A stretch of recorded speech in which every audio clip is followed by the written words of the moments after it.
Avast, ahoy, and good day once again to ye mateys! I be Josh the Pirate, and it brings me a massive haul of pleasure to welcome you once again to the Humblewood.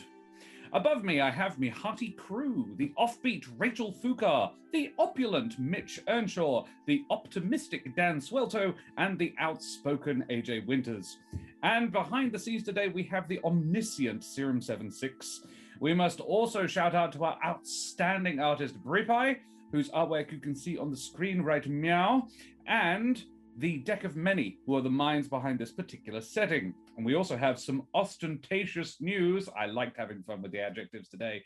We have a sponsor for the season, Wood & Forge. They design and manufacture high-quality wooden tabletop gaming products using beautiful Australian and exotic hardwoods. They are local to WA, and they do custom orders. Check out their incredible work on their website, woodandforge.com. And stay tuned later in the season for a gorgeous giveaway in the final ep. Ooh, it's a dice keeper. How pretty. The observant among you may have noticed that in addition, we have an addition to the overlay. How exciting. We have a special guest, yes, the occasional Sean O'Donovan. So guys, Yeah. let's have some introductions. Rachel, tell us who the hell you are. Hello, my name is Rachel Foucar. I am an actor, writer, and creative trash at large. You can find me on Twitter and Instagram at Rachel Foucar, and you can find the book that I wrote, The Rings of Mars, on the internet. And if you buy it, that'd be cool. No threats tonight. I'm feeling generous. No threats. It'd just be cool if you did it. I don't know. I feel more threatened that there's no threats. It's a unspoken threat that's the scariest. Yeah. Is it reverse psychology? I don't know. But if you buy my book, you'll never have to find out. Okay, great. Mitch, tell us who you are, please.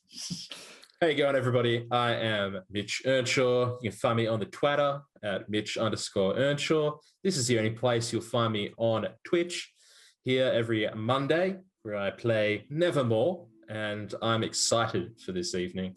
Very excited because it's Father! Yes. Nelderberry just said creative treasure at large. Thank you very much. Oh, bless you. Bless your little cotton socks, Nelderberry. Dan, tell us who the hell you are. Hi, I'm Dan. I am also D-Rep in Twitch chat. If you're like, who the fuck is that person? That's me. Also, I'm on the Roll for Damage Discord. Come hang out and tell us about your D&D stuff, because I stalk there and I lurk with the vibes. In other cases, I'm just here on Humblewood all the time as Yeehaw Wizard Eater of Corpses Man. He's wholesome though. Yeah. Easy. As long as, I mean, if you die, hit me up. In any case, or hit Benneck up, not Dan. I'm not a funeral service. I think that's it. Save me. Mental image of Dan disengaging his jaw like a snake to inhale. It's like, if you've got any corpses, I'll deal with it for you. AJ, tell us who you are. You know, it's a weird start to an episode when Dan offers himself as a funeral service. Hi, I'm not a funeral. I am a creative person in Perth, Western Australia. I do acting, voice acting, script writing, producing, all the things, but mostly I play D&D online because that's a career choice my parents are slowly accepting. Also, you can find me at AJ Winters VO on Instagram and Twitter if you want to check out all the things I'm doing. And hi, Tales of Pesh, who just raided with 16 people. Thank you. Welcome. Greetings, I have Tales so of much Pesh. chaos energy to share tonight because I'm really tired. So have fun with whatever comes out of Jude's mouth today. Oh, we always do. Tales of Pesh, welcome. You're catching us at the very beginning of our stream. That's excellent. And our special guest star, Sean, tell us who you are and where you're from. Hello, everybody. My name is Sean O'Donovan. I am the DM over at Paradise RPG for our flagship show, Advantage in Paradise, which is every Monday, 7 p.m. Eastern Standard Time. So tomorrow morning for all of you folks.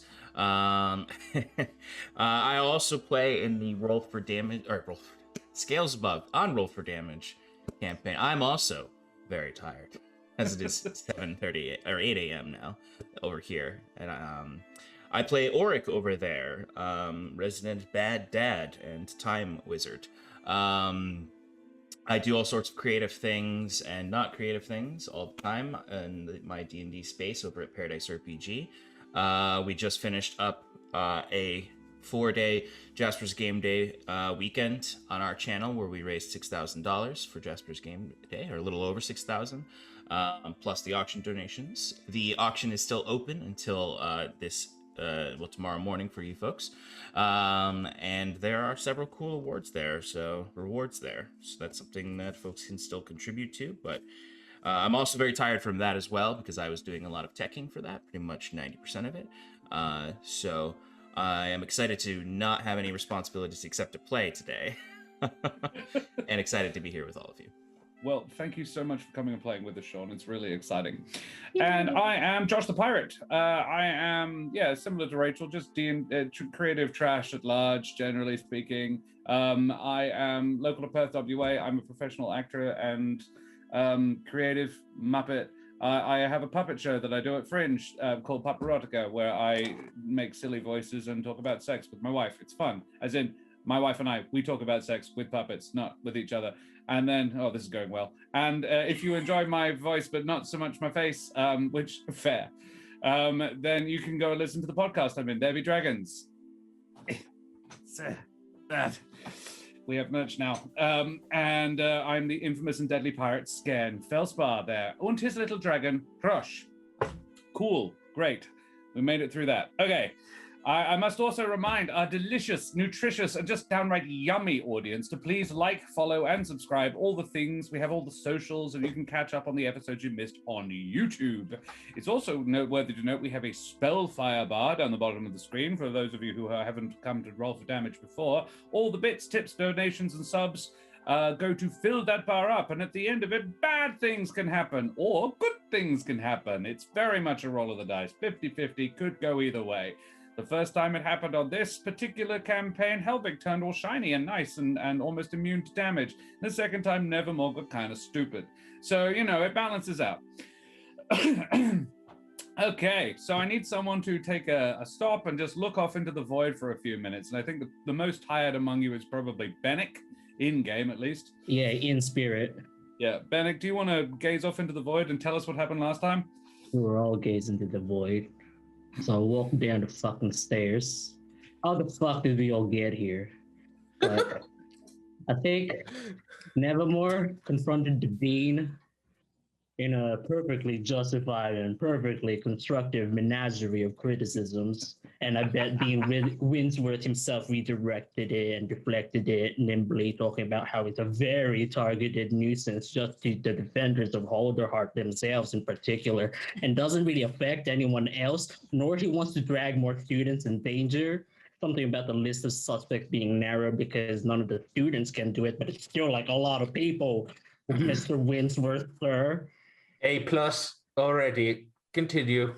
At this time is probably when Trish Caper discovered the secret entrance to this meatless basement that I'm currently in, while Jude Littlefoot and I, led Professor Nightseed to the Dean with the Necronomicon in tow with the graphite stick of grabbing, or marvel of engineering for cursed items. We dumped Nightseed and the Forbidden Book with Winsworth to deal with that shit, since Caper ran all fast like and led us to the lower library at this perfectly clean wall, and she insisted that it was like a secret door or something. So we grabbed Samson to remember and tell people where this entrance was, and learned that the beast below Mordain isn't here. And with wall hacks from Nevermore's possessed eye socket, the mechanism of the secret door reveals itself as a lever, which was then pulled by Nevermore's unseen servant. Things are seen and unseen too much in this fucking day. Anyway, also is holding the sandbag to leave a trail so that other people can follow us in case shit goes so wrong. And I don't know. Yeah, it's going perfectly fine. In any case, we discovered Mordain unconscious in a cupboard, cloaked in like evil necromantic jelly, and a necklace. Turns out it's like connected to another necklace like it that lets you gain the appearance and the information of the other person. So somebody was pretending to be Mordain perfectly, and that's a pile of notes. So we went further down because that's what you do with paper unlocking all the doors swiftly, and saw a classroom of those servitor skeletons and this hooded figure who immediately fled when we started fighting. And fight, we fucking did. Defenders gave chase one at a time through this bullshit barrier of nonsense and probably a bunch more doors. I've been stuck in this fucking room. I'm just catching up now, like down the stairs. And I mean, what would fucking happen down there? Like, maybe, like, what's the worst that can happen? It's probably like some big fuck off monster that still needs to get killed, and like the hooded figure might turn around like dramatically and the hood comes off or something. And then it's like, yes, it's like Nevermore is dead, like the famous adventure Lazarus, but like, surely that's not gonna fucking happen. That's it. Well, amazing. And it got you okay. Yeah. Was the void too much? I don't know. It felt kind of good yelling at the void. Yeah, it can help. Okay, well, mateys, may our parkour attempts always avoid your enemy's blades, and all your missing librarians turn up covered in evil necromantic jelly as we head tremulously at first, and then with mounting heat and passion once more into the Humblewood. All right, well, the fight needs to be finished. Hey, we were doing that before the whole business, before the whole hugging happened. So, yeah. In fact, it's Benneck's turn. Benneck, you're the only person not on the map because you're still upstairs in a pool of your own blood. It's here? The stairs is here? Yeah. Jude is standing at the foot of the... Well, actually, the Cobblefright's standing at the foot of the stairs. It's still looking rather angry and menacing and, like, trying to eat Jude. So as I stop ranting at the void, and I'm just like, oh, shit. The fuck is this bullshit? Is the void ranting canon? Because that's amazing. I think it became canon about 4 episodes ago when you all stopped in character to explain why you did it to Benneck. Yeah, that's when it became canon. All right, I'm. Because you've had a lot of blows to the head recently. Yes, that's right. I feel like it's very Matrix meets. It's extremely meta. Okay, well, I'm here, Josh. How much movement do you think I have? You probably get to the bottom of the stairs, but not actually through and into the room. So here? That'll do it, yeah. Or here? Door's open. Door's open, yeah. Yeah. Great. Oh, it doesn't look big enough to get me over here. Look, I'm your guide and all, but this is like... Y'all are slave drivers. Okay, I see a great bonfire underneath this skeleton thing. Great. Love it. Here you go. For 1 fire damage. Well, look, I'll make a dex save. It's not very good at dex saves. Well, it's good enough at it though. Plenty good enough. It just nimbly steps to his side because it's dancing with Jude. It's trying to like grab Jude at the moment, and it just sort of not today. I don't want to be on fire even a little bit. Do you do anything else, Benneck? Or you're like, nah, man. No, that's it. I was just I try and look into the room without exposing myself too much and just look at what's happening. Yeah, you can just see Trish hanging out by another exit. And you can make out the fact that Jude is like just slashing away the claws whenever it tries to grapple her. Great. But you can't see Nevermore or the hooded figure that you don't know the identity of. Yeah. I mean, I just Although you may have heard the shout of "Father!" Yeah, but that could mean anything. Yeah. Everything. Yeah. In this group, yes. Yeah. So you good? You happy? Yep, that's my turn. Alrighty. I'm just gonna Jude, draw my it is fire your now. turn. Very well. And you are muted. Here's my fire. Jude would like to stab. Really? Interesting. Uncharacteristically, yes. Yeah. Who'd have thunk it? Have a go, Jude. Take a stab. Oh, poop. Hold on. I can't do Divine Smite again, can I? I think you've got a spell slot left. I think I do. I remember you casting one to do the good, detect good and evil, and then you smote once, so you could smite again. I can smote again. I smote. Very well. I mean, make the attack roll first. I mean... Smoke feeds every day. You did not hit, I'm afraid. You swipe at it and it sort of jumps back again. Can I use my 1d6? Do you have a 1d6? Yeah, sure, I'll allow it. It's you. Yeah, all right, go for it. Please be good. Yeah. 6. Yeah. Hey, 17 beats its AC, Jude. Roll the damage. Thank you, chat. Yes. That's a lot of damage. It's a lot of damage. Holy dooly. 16. Wow, that's a lot of damage. That's not It's even good all divine. of It's a it. good smite. That's 2 7s from a pair of 8s. Very nice. She still gets one more D8, right? Because it's undead. It is undead. Roll another D8. Sorry, Jude. Yes. Ooh. Good Thank you, pickup, Benneck. Benneck. Egg. Fucking really? Yeah, Oh my there God. it is. Wow. Okay. It did not enjoy that experience, Jude.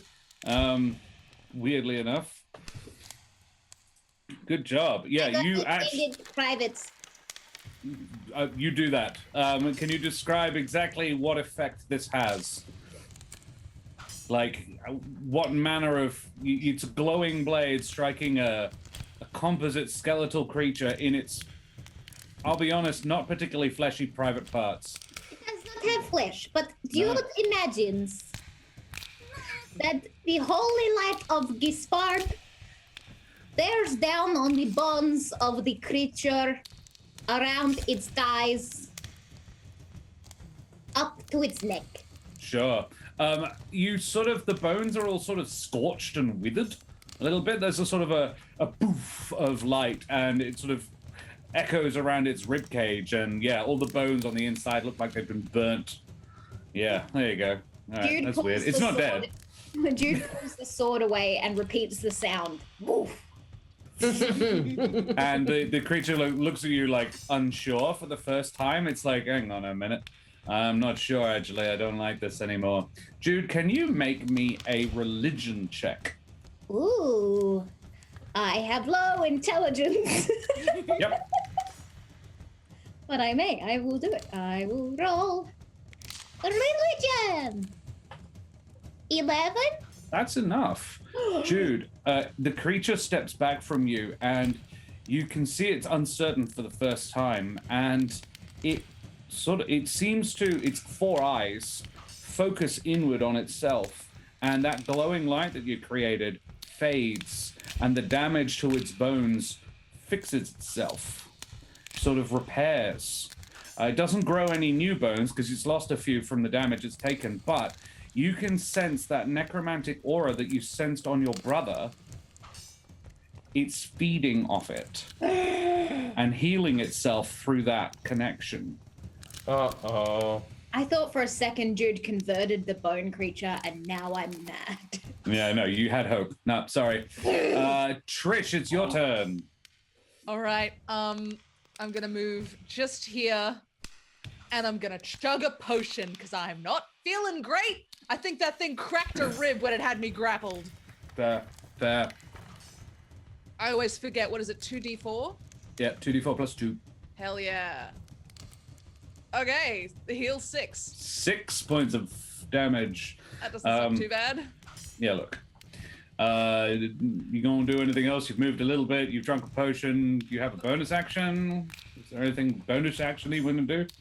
Not really. I'm good. No. All right, okay. It's the Cobblefright's turn. It's gonna move out of the fire that Benneck cast on it because it's not stupid, and it's gonna make a pair of claw attacks at Jude. It's done with this rubbish.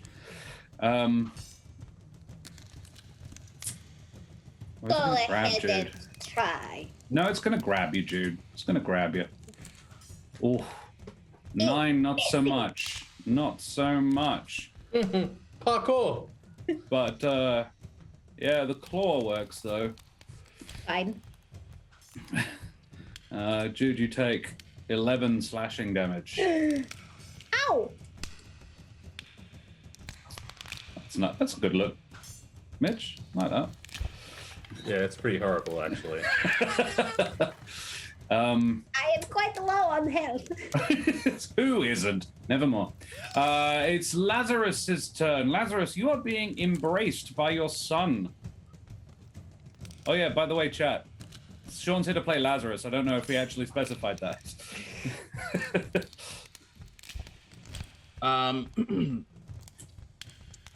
I'm still invisible technically, right?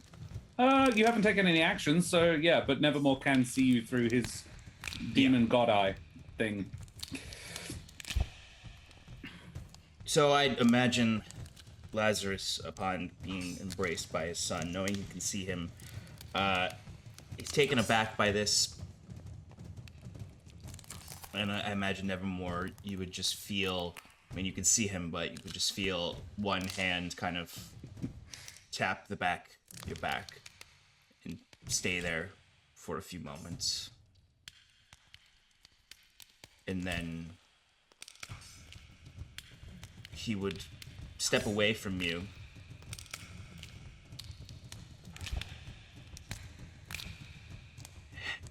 Look you up and down.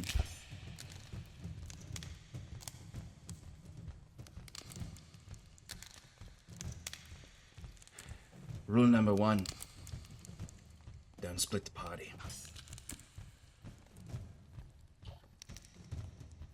He said the thing that never was said before. Oh. I'm more So now what do you concerned do? that he's gonna kill his son because that's not like a threat. Yeah, It right? could be a threat. Yeah. It's like, You're fucking up, kid. you fucked up. Where's your party? I told you not to split the party. The Cobblefright's got this. He might for... I know, right? I didn't even think of that. Like that. Oh, I'm not splitting from mine. And I guess, yeah. I mean, even with that though, he won't explain himself. It'll appear as if he's going to step back and away from you, Nevermore, but then he will move past you to go into the next room. As in, go back to the room that we came from, or Yeah. okay, Yeah, back to the room we came from. okay. I would say you're just far enough down the tunnel you could make it back in a single movement. You wouldn't be able to get into the room, however. You were about 30 feet down the corridor. Ah, okay. Excellent. All right. You could get to the door, certainly. To the door. Perfect. In which case, I think I would look back to Nevermore and then use my action to dash inside. Oh, sure. Okay. Move yourself in then. Great. You are no longer invisible because you've used an action to do something. And it's... it's now the Copperfright just went. It's Nevermore's turn. Your dad's just run away from you, but back into the fight now. Yeah, I will follow. I will follow him. Rule 64, Father. Be kind to those who have your back. And then I'll run into the room wherever it is I get to with a dash action as well. Very well. Because I also presume that that's all I can do. Just about. And yeah. I'm going to stand beside my father and Trish. Cool. And that's Benneck. me. Artwork next to each other. Not good. Wait, has Trish gone? Yeah, Trish went. She took a potion. Oh, yeah. Okay. Benneck, what are you going to do? Right. I was gonna react, and I remembered that Lazarus is invisible. So, Don't shoot Lazarus. look. I would have just said that it's probably older Nevermore. Or that he had a costume change. He went down the corridor, aged 30 years, and came back. Yeah, my wisdom is not great. I guess, we can't leave Jude to fight there by themselves, so I'm gonna go over here. Sure. And I'm gonna just go down. can't even eat you. I hate you. With the dagger. Yeah, all right. It's enough. It's just enough. 9 piercing. Yeah, that's right. He's a stabby wizard boy. Yeah, I worked Nice. out. Swole bird. Yeah. Cool. And anything else? You happy? No, that's it. I just ready myself for some quick shielding. Sensible. Sensible. You have hacked it off. Right. AJ, we're back to Jude. No! Stabs. Actually, You have lay on hands. I'm going to cast Lay on Hands Sensible. on myself because I see Jude sees Benneck step up beside her and is like, "Oh yes." But I think Jude has to drum a rhythm Of course. in order to cast Lay on Hands. Canon. What's the rhythm that Jude drums? The same as her Paladin Oath. Yeah, yeah.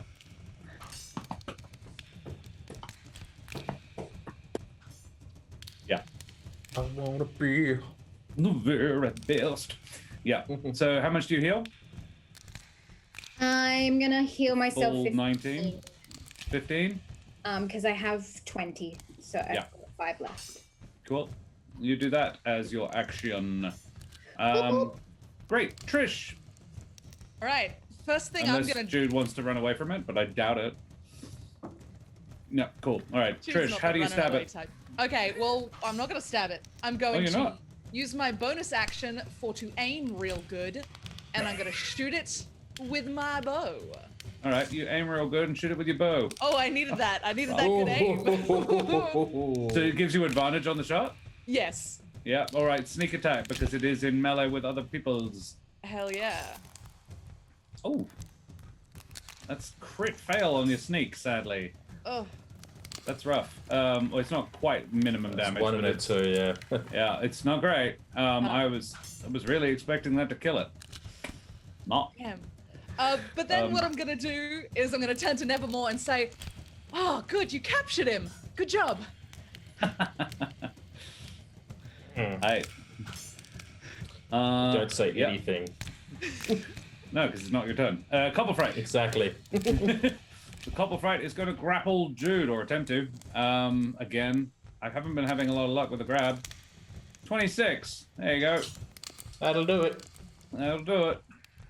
That's a battle. For 16 bludgeoning damage. Ah, poop.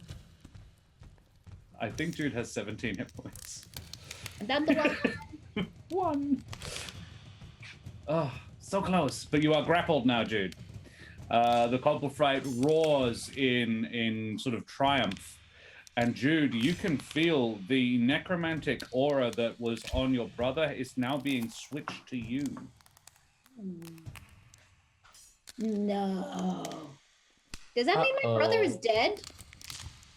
I don't know. Lazarus, what do you do? Okay. So I know this creature. You pretty do. well. You built it. Yeah, exactly. A quick question: would I know? I probably would. If it has resistance or immunity to necrotic damage. No, No, it has. You would know. Let me just check.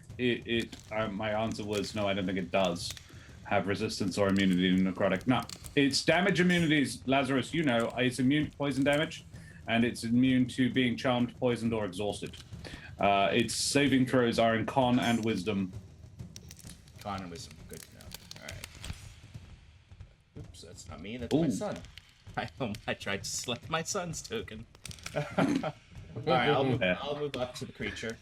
Yep. And Lazarus is going to where did my character sheet go? There it is. This is going to be I'm going to just cast Vampiric Touch. Oh. But I'm going to flavor it, at least what it looks like with Lazarus doing it, with essentially you would see Lazarus, who's just been in this concealing robe essentially this whole time, will open it up and you'll see he'll draw a very fine long sword from under there. And you can kind of then see there's some armor under there that might have some nice avian touches to it and finishes. And he'll grasp the longsword with both hands, and then you see as he's gripping it tight, this necromantic energy will flow through it and up it and ignite it in this almost green light that sort of cracks through it, and then he's just going to swing it at the Cobblepot and cast Vampiric Touch on it. Love it. Okay. It's a melee attack, a melee spell attack. Yes, that is a melee spell attack. Oof. The 11 does not hit, unfortunately. All right, well, I'm gonna fucking action surge and do it again. Do it again. Yeah. Action surge. Sorry, action surge. Yeah. Oh shit. Action surge. Eldritch Knight. No. No. 22. No way. There it is. There it is. No, he's a cross-class fighter wizard, but he's not Eldritch Knight yet. He only has 2 levels in fighter. 22 is enough to hit. Do that damage, my friend. All right. Get 5. That is 15 necrotic damage. You click on the, No, the you just rolled it word again. Vampiric Click on touch Oh, jeez. Vampiric Touch. Yeah. on the chat. Yeah. Oh, okay. Yep. I have not used Roll20 in a while. There you go. 10. 10 necrotic is twice as much as you needed. You feel the energy leaching out of it, that it's begun to leach out of you, Jude. It stops, and instead the sort of the flow of energy returns to you, and a similar sensation, you can sense it because you're attuned to it at the moment, is now drawing the remaining life energy off this creature into Lazarus instead. And as it does so, you can feel the grip on you weakening until the bones just sort of crumble to the ground. Jude, you drop about 6 feet to the floor. Make me an acrobatics check. If I fail this acrobatics check, am I gonna pass out? Make me an acrobatics check. Yeah, Josh.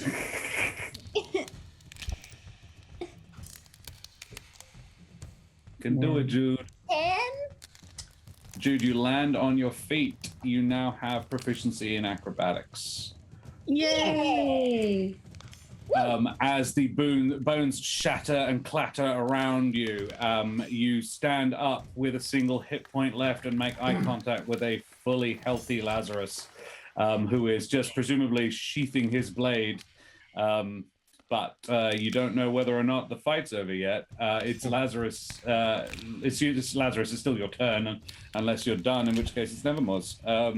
Can Jude do a sexy 3-point landing, but like really, really awkward, and like the flowy bit is the ears? Yes. I assumed that happened. Perfect. Yeah, you do that. And yeah, I think we can safely say that is the end of combat. Well done. Whoa, whoa, whoa, whoa, whoa, everybody, hold up. No more attacking, no more violence necessary. What's going on? I mean, that's great. Nice to see Trish, you laugh, bro. Jude, Benneck, I'd like to introduce you to my father, Lazarus. Hello. No. There's no fucking way, no. Wait, you serious? Yes, I'll turn on Lazarus. So, do you have anything you'd like to say, Father?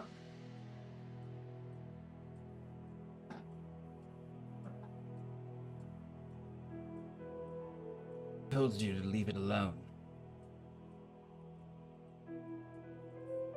Stubborn, like father, like son. You tried to kill us.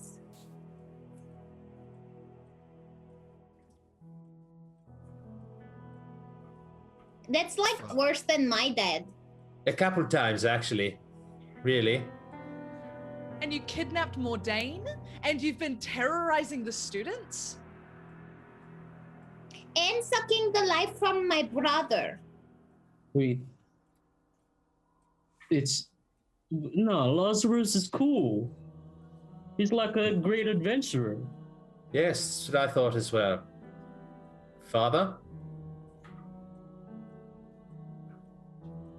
And you'd see Lazarus' instincts start to kick in, and he misty steps to the door,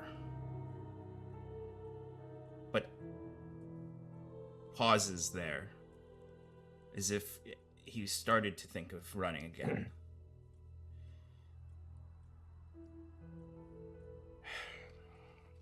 I'll just kind of walk up and stand beside the rest of them. Were you going to run again? That's not very smart. Or kind. You don't seem very kind. He'll turn around.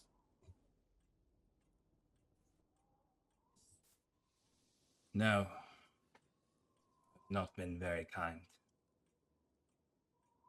And I've done many things. Many mistakes. Clearly. But I suppose it's time to stop running.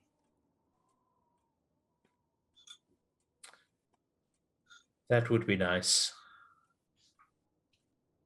So let's just fast forward a few things here and just rapid fire through them. I presume you have been acting the part of Mordain. You have been ripping the pages out of the books. Correct?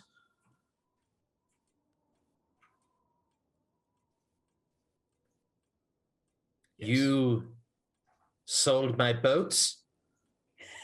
I sold a lot more than just the boat. Really? Nevermore. Oh, That's not relevant right now. Priorities. oh, it still hurts. Oh. Wait, is this about poverty again? Yes, it is about poverty, Benneck. What's your... Just give us your reasoning, your take on all of this, Lazarus. It's... We're confused.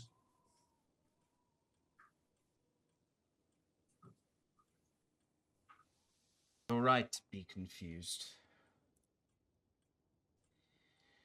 And I've done a lot of terrible things, but it's always been for the good of the wood.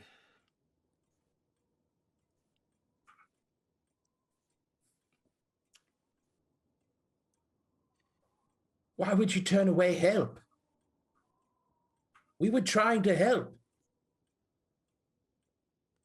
And you just kept putting barriers in our way, stopping us from helping. And not just us, me, your own son. Why?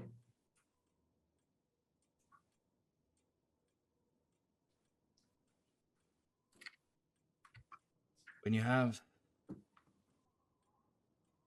a kid, a child, then I'll look at Nevermore. You want to do whatever you can to protect them. Yeah. But you wouldn't stop.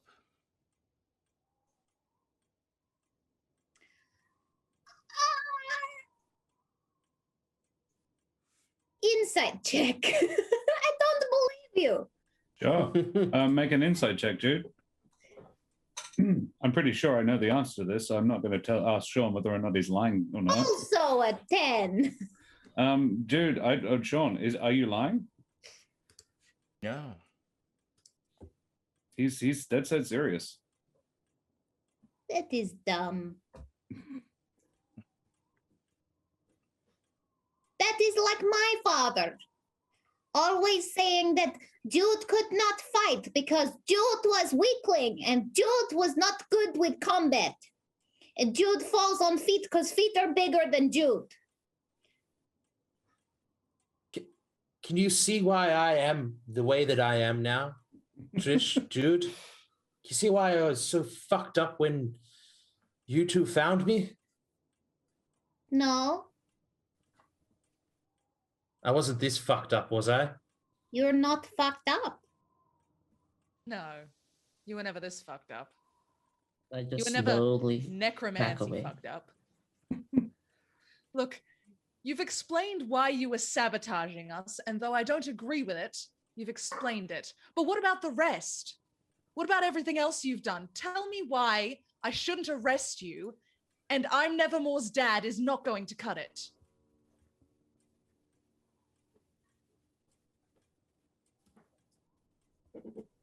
That's fair. That's fair.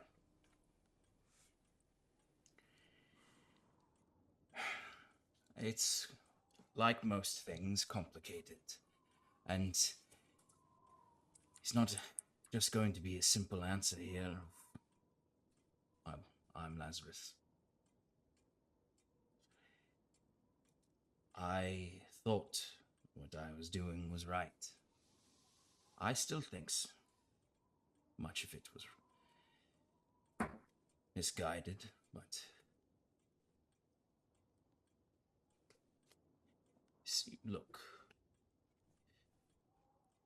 there are problems to be solved. You know this, and you need to do everything you can. And sometimes that takes you beyond.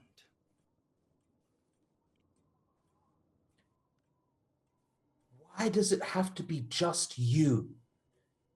Why do you have to take this entire burden on your shoulders when there are thousands and thousands of individuals in the Humblewood who want the same thing as you? Everybody can band together to do something, and you take all of this on your own shoulders. Yeah. It's not like you started the fires. It's not like you made some pact with a fire god like Helvig and like set fire to the wood and so you have to solve it yourself.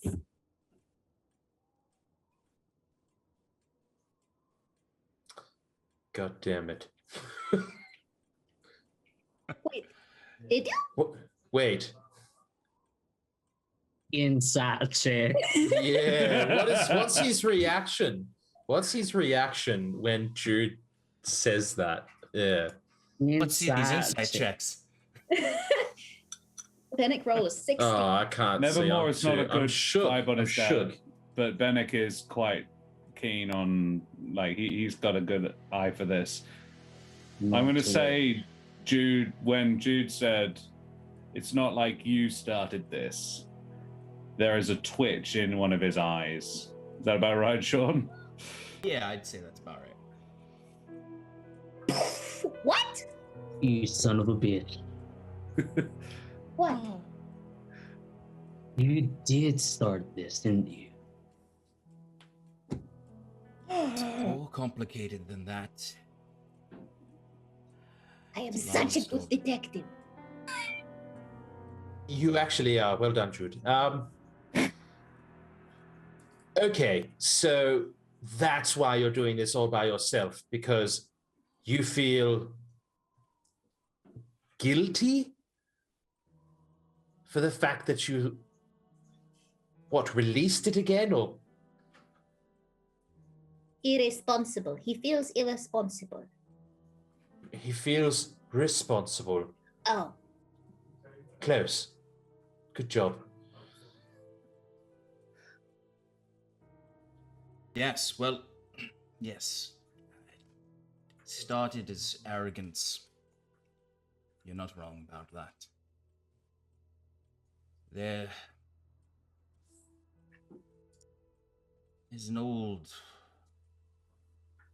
prophecy about our family, Nevermore,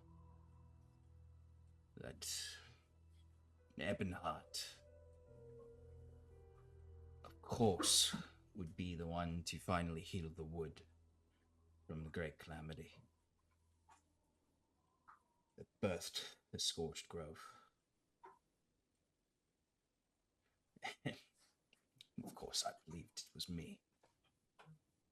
Years. Why is this the first time I'm hearing of this?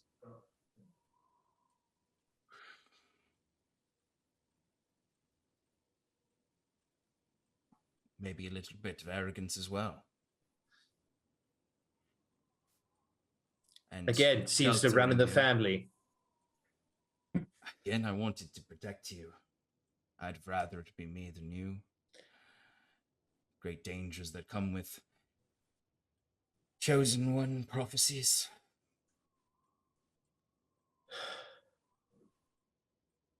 No, it was self-sacrifice and, well, accidents. And I, for a while, led a group of friends, of course, to try to defeat it. And we thought ourselves so great saviors.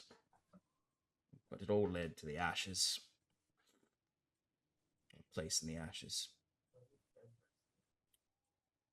In the end, lost a good friend.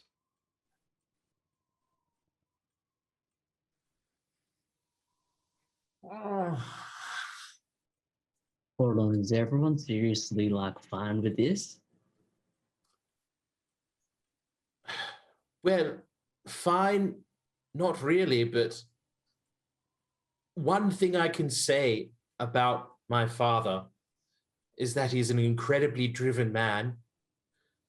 And if this is, I believe him. I believe he's caused it. And I feel like I know my father enough and have heard enough stories about him now from other sources other than just yourself, Father, that he would do what he could to try and fix this. It's what he did. He came to the aid of the Humblewood. Yeah, right. Like doing all he could, including like murdering a bunch of people. Setting skeletons on us and draining the life of my brother for this monster thingy. Look, with all due respect, Nevermore and Lazarus, sir, I'm in fucking incredible pain right now. Do you need healing? That'd be nice, but the wound is deeper than that. Yeah, there is a missing piece here. How does this necromancy that you've been doing tie into the Scorched Grove? That's what I want to know.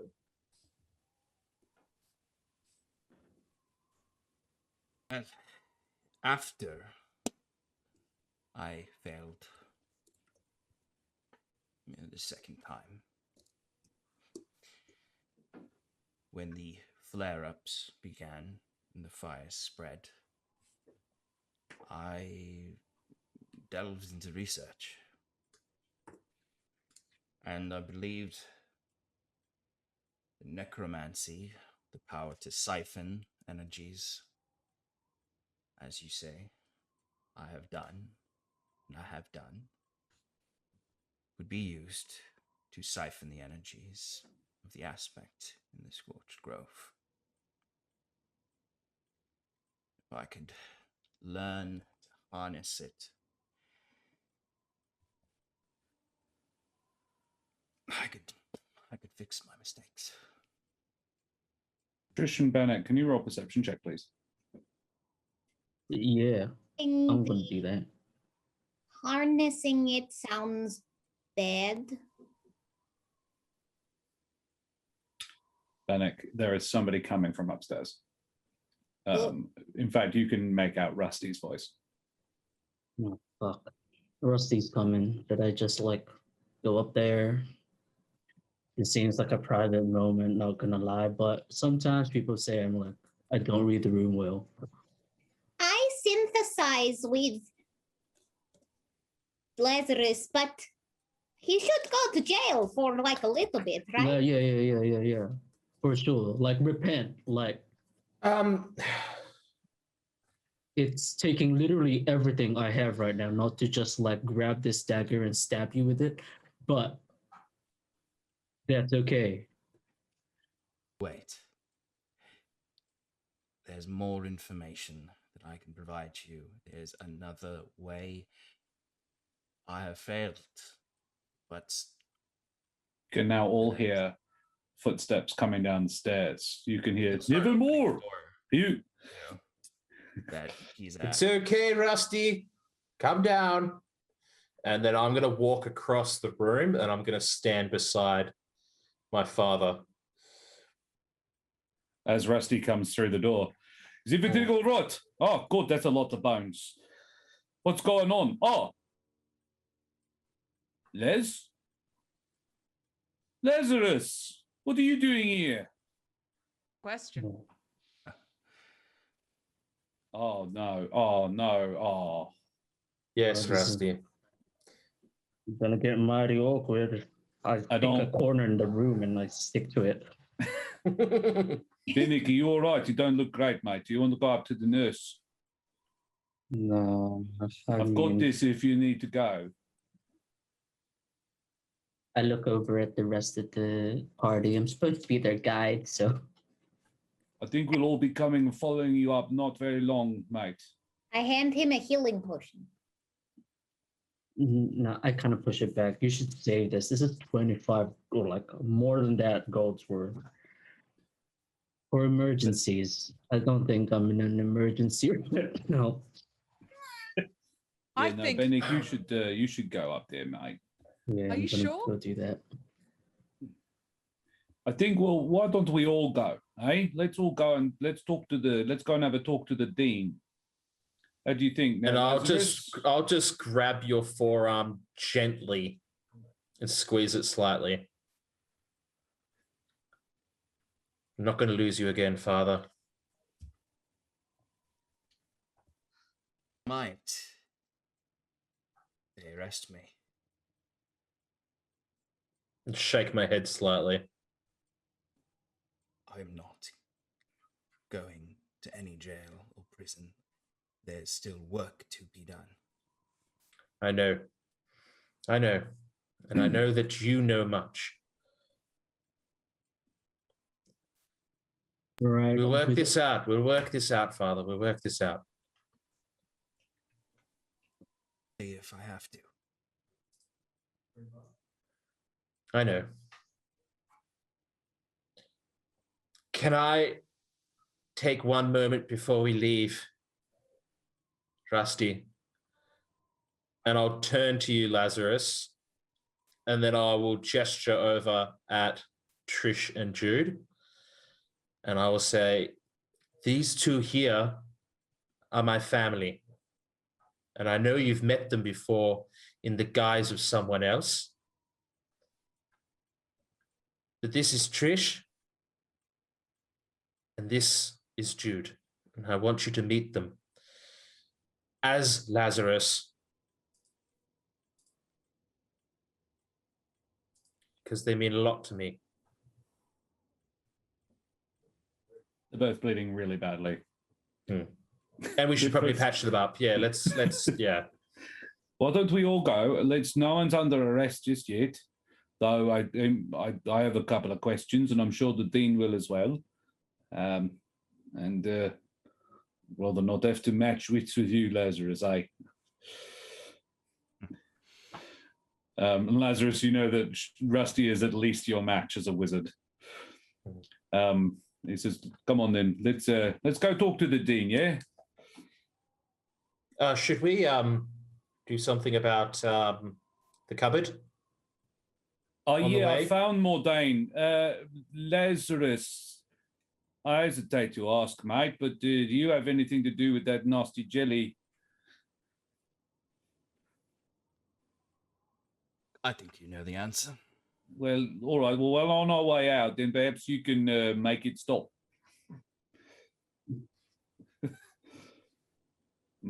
Or Mordain's probably wanting to have a walk around, eh? I imagine. The cupboard. Yeah, the cupboard. How long? It would be about a month. You said, does Lazarus reply that? The god. I'll the say god. that, yeah. Oh my god. A month?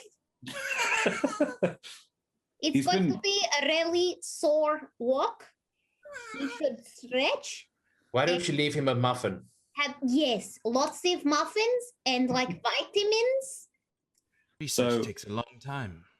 You, Oh, Yeah. God, Mom. So you go back up the stairs. You retrace your steps down here, guys, through the shattered remains of the workshop and the classroom beyond. You head back up through the room that you can now see. This is sort of Nevermore. It's actually a weird little parody of your father's study back home. It's not none of the same furniture, but he has a particular way of setting things up that he likes, and actually it's very close to the way he would have set up the room that Mordain was in the cupboard of. Is pretty much a mirror of the way your dad's study was set up, just different furniture. On the way through, Lazarus, basically you just sort of wave your hand in front of the jelly, and the jelly just sloops to the floor and then evaporates over the course of about a minute. And Samson meets you in there, the Vulpin student, and Rusty says, "Samson, would you do me a favor and just make sure Rusty is all make sure Mordain here is all right. He's probably going to need to go to see the nurse. That's where most of us would be going in a little while. But yeah, if you just make sure he's all right, okay? You just help him out. Good boy. Muffin. Oh yes, that's a good idea. Give him a muffin. He's probably hungry. All right, let's go see the dean. Yes, let's. Thanks for everything, Benneck, by the way. You've been incredible. Yeah, I know good job, you're Benneck. I know you're half dead and everything right this second, but you're an amazing guide, should be said. We'd be Well- 100% dead if it weren't for you. I've almost died twice. I'm Well, glad we're it could very- be of service. We're very You- proud of all You Benneck. specifically. Your dad, not part of my purview. Kind of like go back upstairs. Not part of your bird view. Yep. That's what I said, definitely. Benneck leads the way up, limping, but yeah, and then sort of separates from the group, goes to the nurse, while the rest of you go to see the dean. And yeah, I make sure I get Mordain the help he needs first before me. oh sure. Mordain takes a little. Mordain doesn't come up until about sort of 10 minutes after you get there, unless you stuck around to help him with Samson. Oh, yeah, I would help. I don't care if I'm half dead. All right. Samson and Benneck take Mordain up, and Mordain says, "Benneck, what's going on? Everything will be fine, Mordain. Where am I?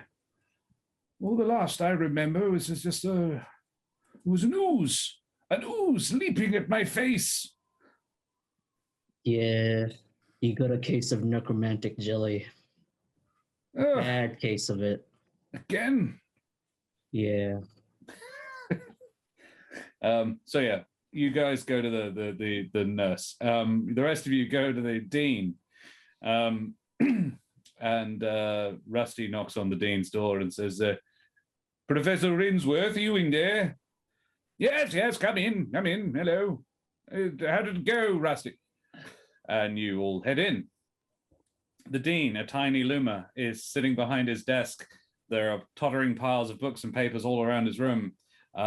He's already keenly interested in you when you walk in, but then he sees Lazarus. looking a little repentant, not a lot repentant, a bit like flighty, I think is probably the word to describe while Lazarus is currently vowing. And Dean Winsworth says, "Ah, Lazarus. Good to see you, old chap. How are you? Been a while.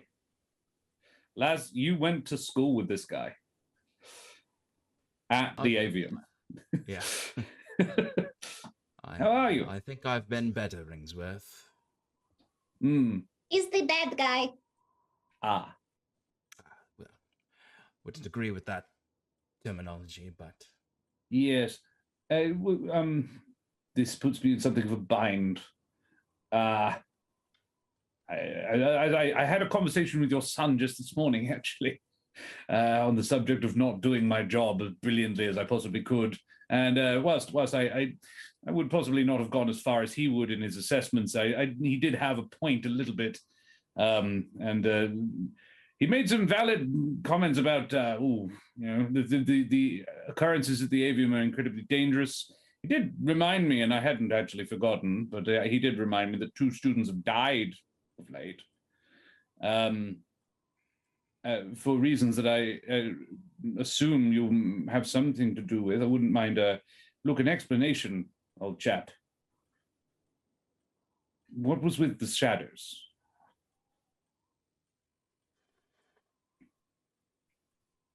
and it was unfortunate. Yes. Fortunate situation. That is not my intention in the least. I had not expected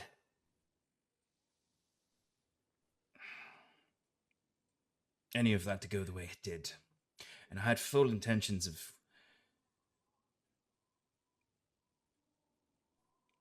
well, there's other magic that I've been delving into besides this. I had full intentions of trying to bring them back. My brother! Jude shoots out of the room and to Jordan's dormitory. Yes. We'll play that out in a minute. I'm just gone for the rest of whatever this comes. Yeah. You Speedy Gonzalez out of there. Oh, perfect. Arriba, arriba! Cool. And then there were 2, 3-ish. Yes. Resurrection is legal. I think I'm a little past legal. Yes. Well, Rusty, thank you so much. You're welcome to stay, but you don't have to, good sir. What happened with Mordain? Is Mordain all right? He actually sort of like, come on, think, man. Mordain, is he all right? Yes, Mordain's fine. Will be, yes. Good, splendid. And that's the long story short, yes. Right. Well, good. Jordan Littlefoot? Yes, there it is. Sorry, yes, I'm with you. Right. Do we know? Jude's probably going to go check that right this second. Good. I pull out my doodad and I say Jordan Littlefoot. Well, it would point to him, but it would still point there. Still works even if they're dead. Oh, it does? Oh, well, never mind. Yeah. No. Yes. Nice trick, though. Sorry.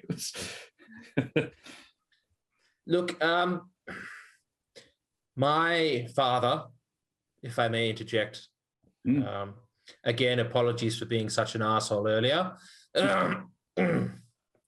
Like father, like son. So, Lazarus has been looking into the same thing that we've been trying to look into. And he has found an awful lot of information about it. And then I believe specifically kept it from you, by the sounds of it. Yes, well, he claims it's to protect me from rushing in and getting myself killed, but who knows? But regardless, we need that information So we need my father. Well, yes. I don't disagree necessarily. Lazarus, I hope you understand this puts me in something of a bind. Your son, however, does make an excellent point. You've been here, what do you say, a month. Then you may not be aware that the fires and the situation in the wood are escalating. They are spread further than ever. The refugees are to the point where all the heart cannot hold them. The Wild Brigade is doing everything it can, but time is short. And I don't believe technically I am legally I'm in a position that I can actually say, no, all good, off we go, do the thing, would you? There's a good chap. But I don't think anybody would disagree with me if I was to say a suspension of sentencing or legal proceedings would be entirely unwarranted, given that, look, Lazarus, you have an immense well of goodwill built up over the years. And it's not just the old alumni thing. But look, I'm going to let you go with these people if you're sharing your information with them. But there will be conditions. Firstly, and I shall have to talk to Benneck about this, but he goes with. And he will be sort of your keeper, as it were. He's he's a fellow of no mean capabilities. Please don't lose him.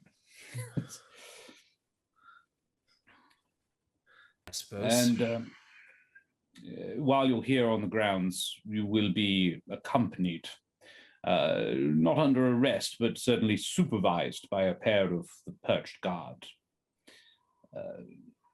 I shall release you to the what's the word? Recognizance, the supervision of your son and his companions and Benneck. Is that acceptable to you? Ringsworth, I don't believe I have a choice at this point, but also I'd be happy to share this information with my son. And we are short on time, so I'd rather do it outside of a cell. So of course I agree. Jolly good. Splendid. And, well, for what it matters, I agree. Trish, how do you feel about this?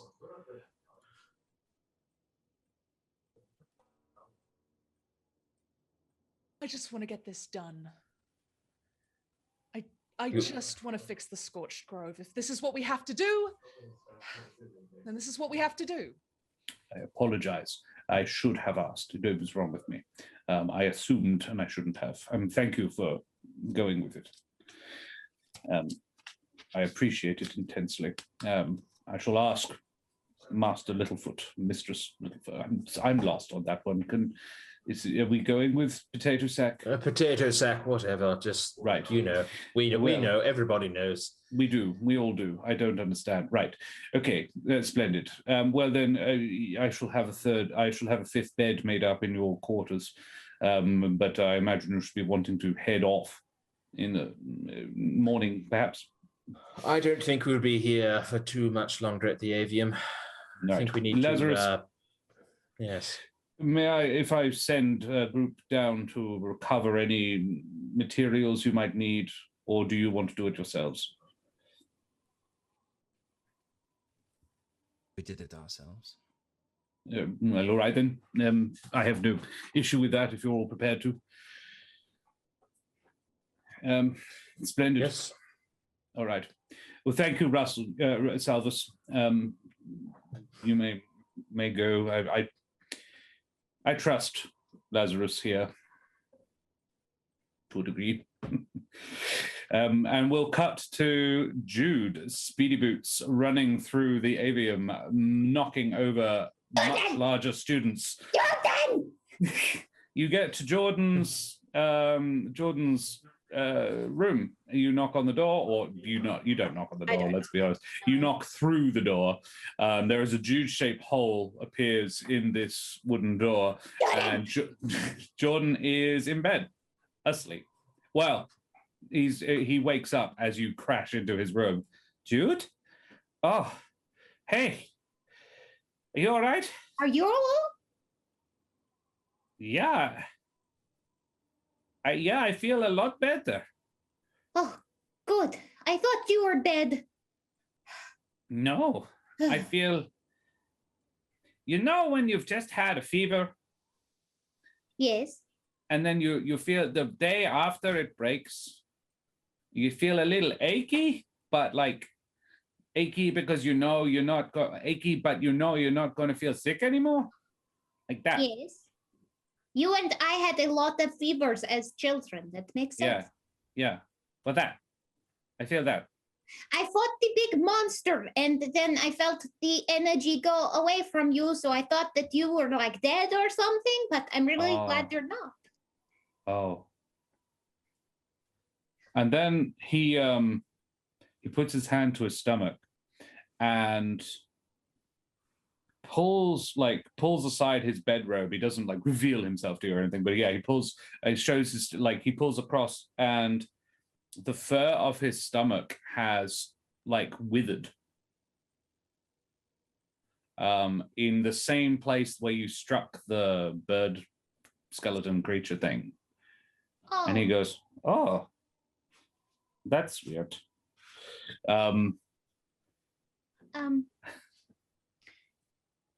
Do you want me to sing about it and ask Gispard for your fur back? He's like, "Oh, I might go and see the nurse." Okay. Don't sing about how I'm missing a whole lot of fur. I have friends in other rooms nearby. Are they still being mean to you? The few are not great, but because I will fight them. I don't, unless you're going to stay here forever.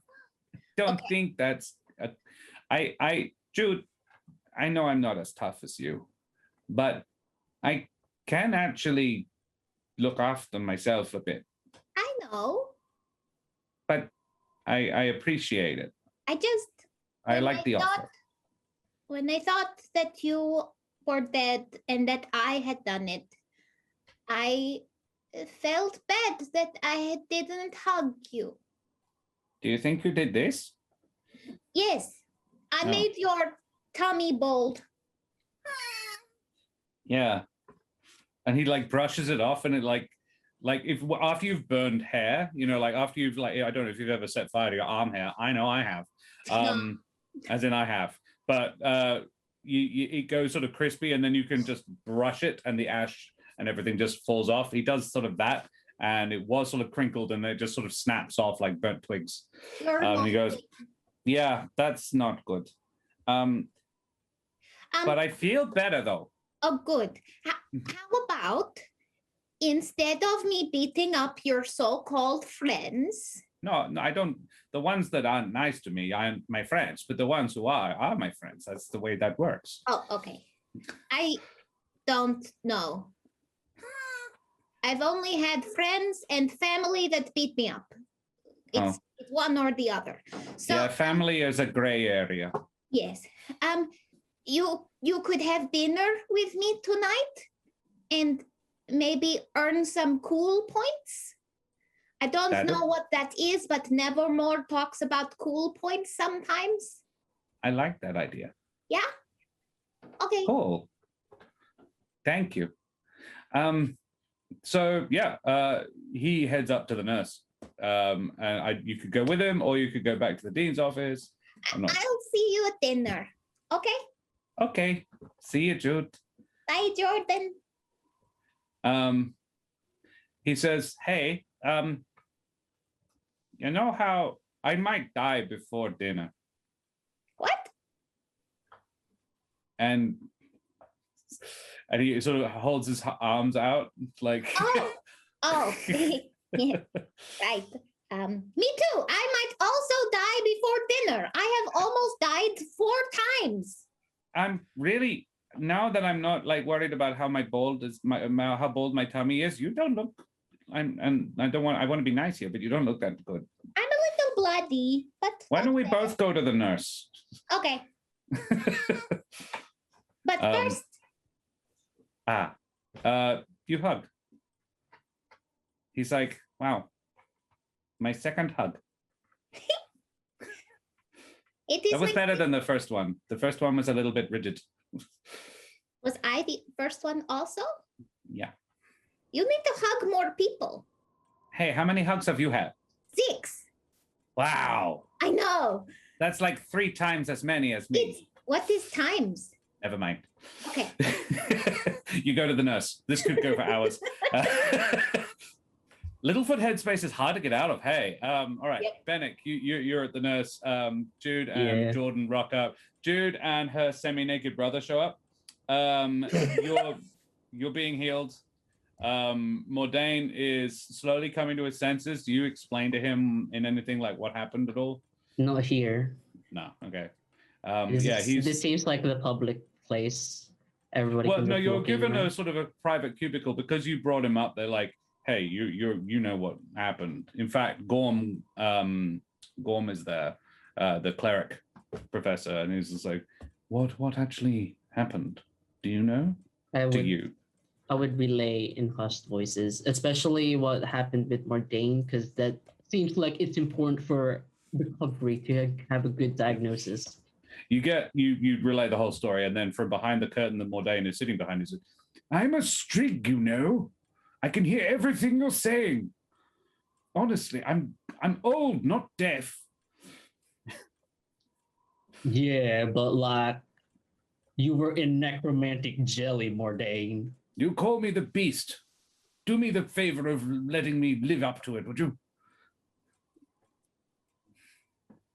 This is only the This is only the 3rd time in my life necromantic jelly has happened. Oh, honestly. That's like one too many times. I would say 3 times too many. Gorm goes, yes, at least. Cool. Let's skip to dinner, shall we? That sounds like a good place to skip to. You've all been healed back to full potions and so forth. Yeah. How do you have dinner? Father, we're probably going to head down to the cafeteria, canteen, food hall. What is it? What is everything? Yeah, the cafeteria. Do you wish to join us, or do you kind of want to sit here and dwell and be all gloomy?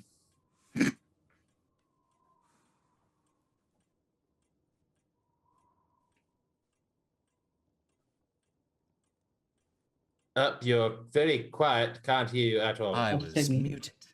Wonderful. Thank you. Oh, silence. Yes, you're doing that whole, talking, but not talking. Sure. Pull a speak off.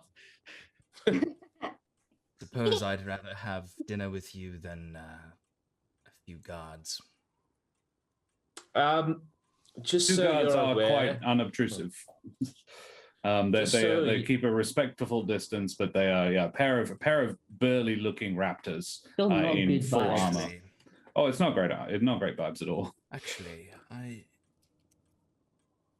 think you, son, might need some time with your friends alone to discuss this. Well, you're probably correct, to be honest. They're going to want to talk about it, and I'd rather it not happen in front of you because they're going to say some mean shit. They're going to say some horrible stuff, yes, and I mean justified, of course. We'll go down and get what's needed from your room thing soon. But do you want me to bring you anything back? Yes, sure. Whatever's fine. All right. they're good people, honestly. They're just, yeah. I don't doubt it, but I'll see you later, and I'll walk off. The guards nod to you as you leave. Lazarus, I am just going to check. Do you actually stay?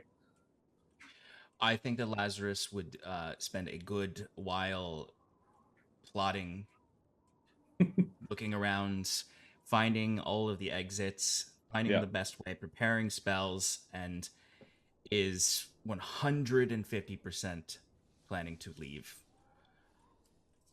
And he keeps getting to the door, and he keeps doing this thing where he'll go to cast the spell to start the process, and then stop, and keep going back and forth like that until he'll eventually just sort of sit down and sigh and sink his face into his hands. Cool. I'm glad I don't see that shit. Yeah. I think it's probably for the best none of you do. Tragic.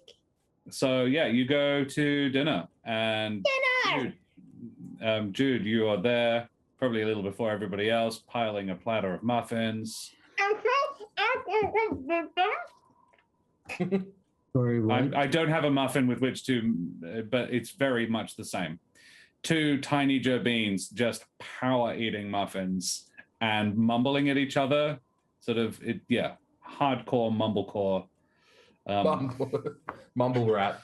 That's it. There are so many different types of muffins. Did you know? That conversation happens. It's adorable. Do the rest of you sit with Jude? Yeah, we'll sit down with I'll walk down and sit with Jude. I don't know, the others are with us. Yeah, I'm there with my awful. Benneck, I love to imagine that you sit down across from Jordan, you plonk your platter of dead meat. It's very wide. It's you have a selection of offal meats in front of him, and he sort of turns grayer than usual, looking at it, and then looks up and says, "Hello." So, I'm a very messy eater. There's blood still and guts. He's like, "You're friends of my sister, yeah?" Yeah, we are. Yeah. I'm Yes. one of their guides. Jordan, this is Trish and Nevermore and Benneck. Yeah, I know. It's Okay. so cool. I tear off like a long string. Yeah, and he's like, And we're and we're kind of more like family than friends nowadays, but yes. cool. And you found a family that doesn't hurt you. Yeah. That's nice. We try not to. No one's perfect. Speaking of family that hurts you, Jordan, we're going to discuss some things. I can go if you like. No. I'm happy for you to sit here. This could be your insight into the world of adventuring, and I don't know, you can keep this with you and remember it or something. I don't know. You can tell stories. Do you like telling stories? Well, maybe not tell all the stories about everything that gets said. Pick and choose. No, he won't. Yes, well, I mean, being here, I think there's a modicum of intelligence to Jordan that potentially others don't have. So, anyway, I'll find out if you do. As I tear off another. Yeah, he's not acting like he's scared of you anymore, Benneck. He's acting like he's just in awe. He's like, oh, no, I wouldn't. Great. So, let's discuss my father. Your evil dad, yes. Correct. Let's go with that. So, just to bring you up to date on what was discussed with the Dean, Jude and Benneck, Right. and I'll just let you know what was said. Basically, he's going to be joining us. Benneck, you're assigned to watch over him. Oh, Benneck, you would have been briefed by the Dean. Yeah, Cool. he would have All had right. you in. Sweet. No worries. My reaction would be And- like, you fought what? So he's going to be joining us and helping us because we're all aiming to do the same thing. Unfortunately, my father was going about it in a very fucked up and disillusioned way. Yeah, it was very bad. He Oh, killed, God, yes. Again, I like would have stabbed him. he killed people, but they're not like bad people. Like when we fight bad people and we kill bad people, like he killed like innocent kids. He didn't even bother going to eat them. What's the point? What? Oh, that's right. Sorry, I forgot to mention, Benneck, when you were up at the room, there were 2 corpses up there. When you were up at the infirmary.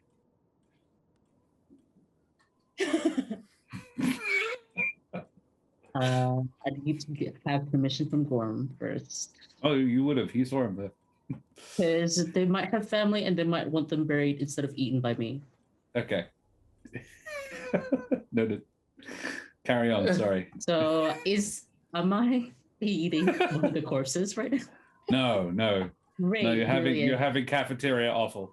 We don't need to worry about it. Cafeteria awful is fine. That's on the menu Okay. today at this dinner. Did Got it. Did Jude and Jordan walk into the infirmary when he was eating? No. No. I don't believe he's eaten either of them yet. Oh, He's Oh, waiting yeah. to get confirm on whether or not they're going to be burned or buried. ah, Yeah. If they're gonna have a Jesus. funeral or something. Yeah. Wow. I've got to ask both of you, all 3 of you, really.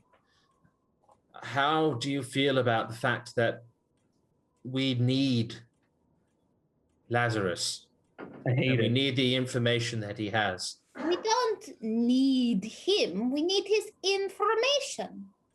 No, we But kinda need him. he is a powerful wizard that can help undo the damage that he has done to the wood. You know, greater wood and all that stuff. Trish, I'm not a really good tell on like bad dads. Oh, he's worse than mine, but probably not worse than yours. On the scale of my dad to your dad, he's closer to your dad, but he doesn't overtake him. Wait, Right. do you all have bad dads? No, my dad's great. That's Oh, why he's on the good. good end of the scale. Yeah. Oh, Yeah, I have good. I have this thing called like a functional loving family. It's a novelty, apparently. I really should appreciate it more. Never heard of it. Well, I've heard of it, but it's in childhood It tales. was Mm. Jordan. It was really nice. I met her parents, and they made us mashed potatoes, and they gave us hugs. Yes, Oh. it was wonderful. My father's a warlord. Yeah.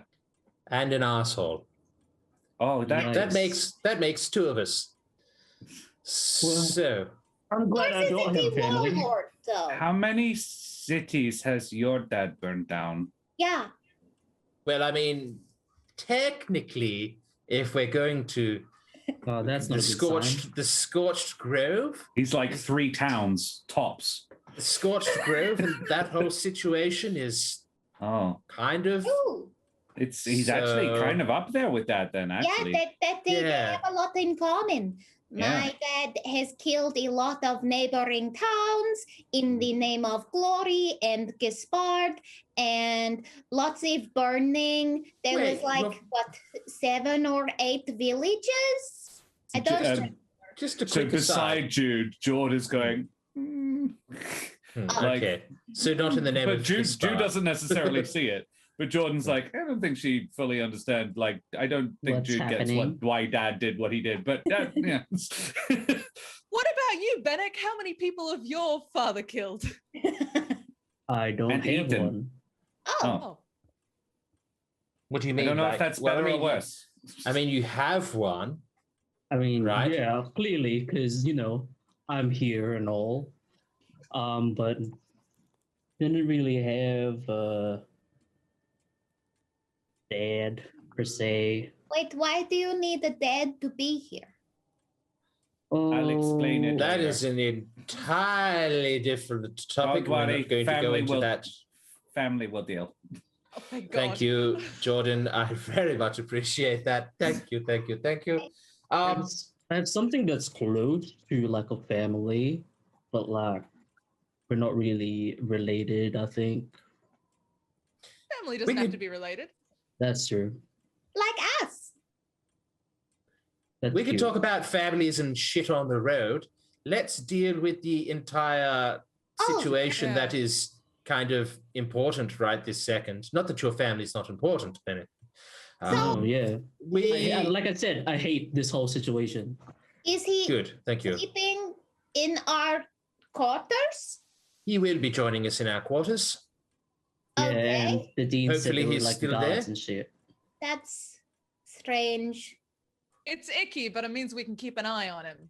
Well, it's strange in a way, but also if you think about it, you probably slept in the same house as how many of your siblings? Oh, all of my siblings, yes, but not Dad. He did not. He wasn't around a lot. Well, he was there occasionally. You did share a room, like you did share a house with him sometimes. Yeah. Yeah, so it's kind of like that if you think about it. But So I let's just put slept that in the as fireplace. Wait, so I'm in charge with your dad now?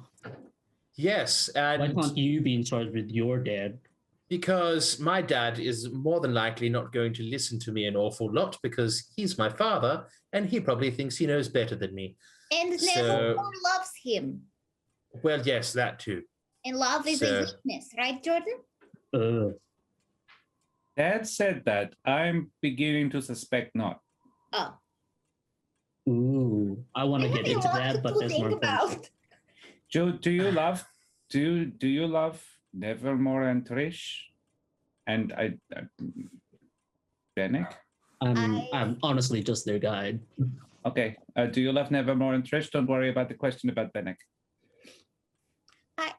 I mean, you think can so. answer it if you want. I don't I don't really know what love is, but I don't want them to die. And I think about them all the time. And I want to always give them my muffins. Is that love? Probably a start. Then yeah. Okay. That is In- love. But so my next question is, do you think you are weaker for that? Does caring about people make you weak?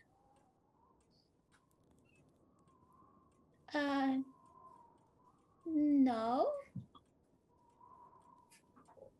But it hurt a lot when Helvig died. And But did that make you weak or strong? both. Both. I We- don't think it's a weakness. I think you can use it to make you strong.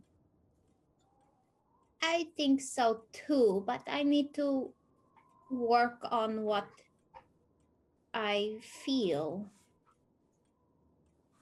But this is not about me and my many problems with not knowing things and my family. This is about Nevermore's family and how his father killed lots of people, and we need to sleep in the same quarters as him, and Benneck is in charge of him, and I will keep saying things until someone stops. Yeah, So, here we go. thank you. Yep. Jude, wonderful. Just stop there and eat muffins for a little while, all right?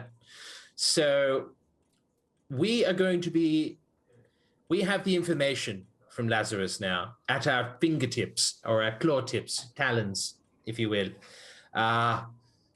And he is going to help us. And I say this with confidence because it's just going to happen. I feel it. And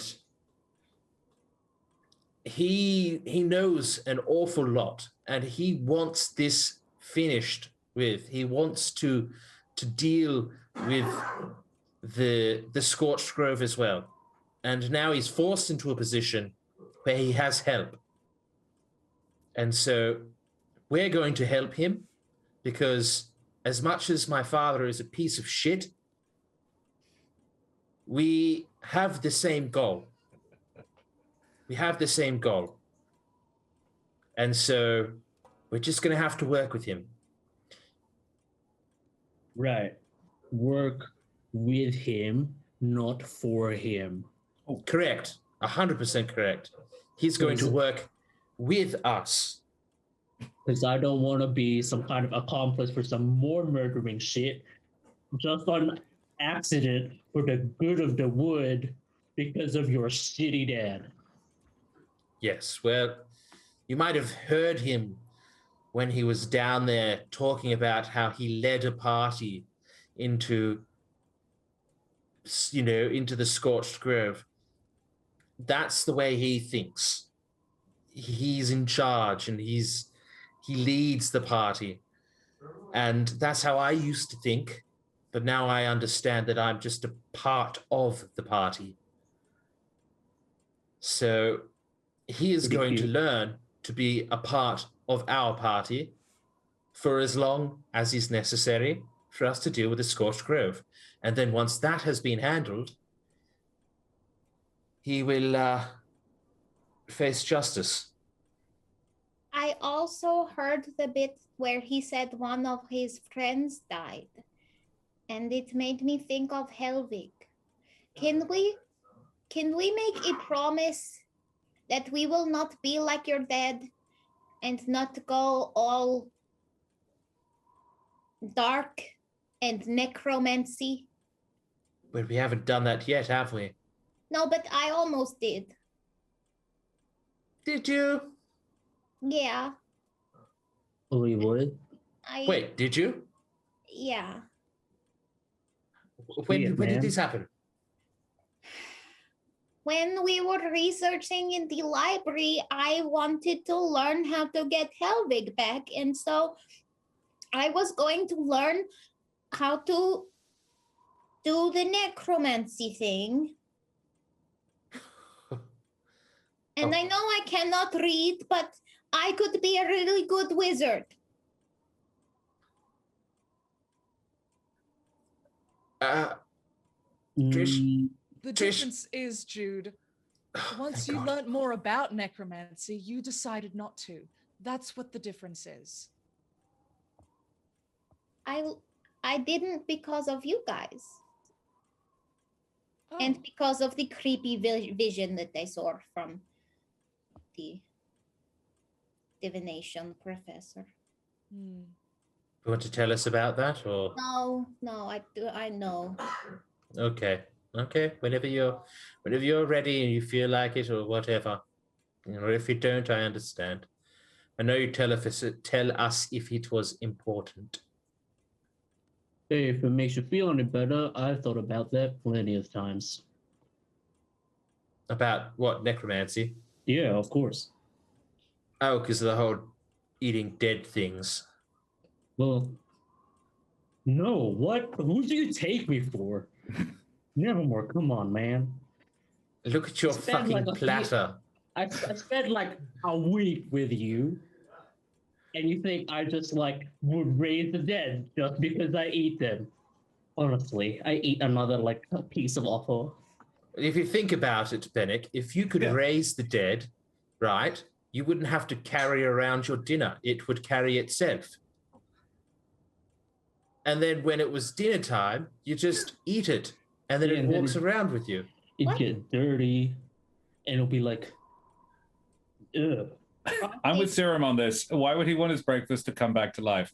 Look, do we have anything important more that we need to say? We don't have anything more important to say. Okay, then I tell you what, I think we'll have a break unless, okay, Jude? Sorry, on our way back, I say goodbye to Jordan. If we're going back to the dorm, I want to just pull Trish aside for a little. Yeah, sure. Okay. Jordan leaves you about halfway to dinner and he says, bye, Jude. Bye, Jordan. See you tomorrow. I think we're going to go and, defeat the fire and death thing. Okay. So maybe if you come to my dormitory for another hug before I go? I'd see you at breakfast, Yeah. and then you can go and save the world. Okay. Okay. Bye, Jordan. Bye. Trish, Yeah. there are a lot of wizards around. It's really annoying. Yeah. I'm not a fan either. Like, we're about to go fight fire and death with 3 wizards. Yeah. One's kind of plenty. 2 is pushing it. 3 is a lot. 3 is a lot of wizards. But I know I said that I wanted to be a wizard. I do not. But could you teach me to read once we defeat the fire and death? Of course I can. I don't want to ask Nevermore because he is a wizard and they are annoying Fair. about the smart stuff. You don't have to be a wizard to read. I would be happy to teach you, Jude. Good. And also, if you're annoyed about everything too, you can tell me. You seem to be really angry lately. And I get it, because I got really angry with, Helvig dying and stuff. But you can talk to me.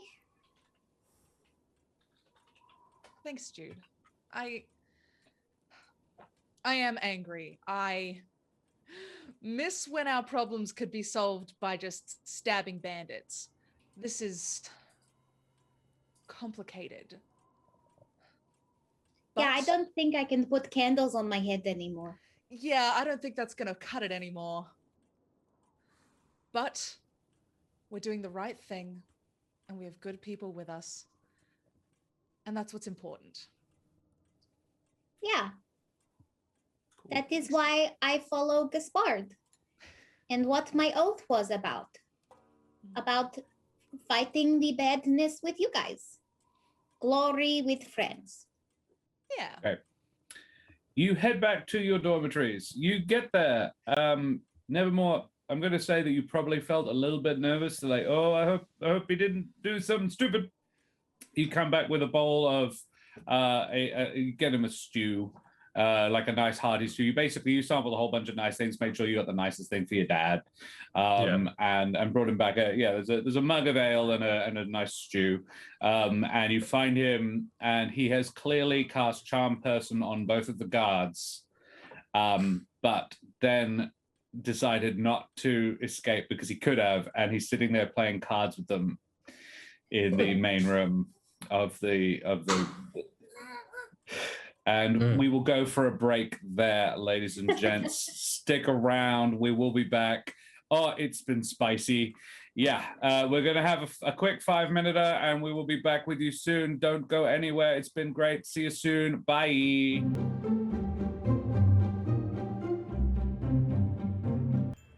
Ladies and gentlemen, boys and girls, and beings of indeterminate gender and persuasion, welcome back to Roll for Damage and the Humblewood. We have just... Omi, yes, you did miss the Kickstarter for Humblewood 2. So did I, actually. I'm just going to have to wait until the book comes out now. I'm expecting later this year, Season 3, maybe Season 4. It depends how much we get done in this season, will be based mostly off that book. I'm planning on using everything they put out there because it's exciting and great. There is a short mini adventure that go in between called Wakeworm's Fury, which might be next. Before we stopped, the guys are leveling up. I forgot to mention that. You guys are leveled up, except for Lazarus. Oh my god. Lazarus is already a little bit above everybody else anyway, so they're now playing catch up. And he hasn't, in fairness, all he's done is lost a fight. So, well, he won a fight, technically. I made the wrong choice. I should have killed you all. You backed the wrong bony boy. So yeah, guys, what are you, in what manner are you leveling? Jude, are you taking a level in Pally or are you going somewhere else? Paladin!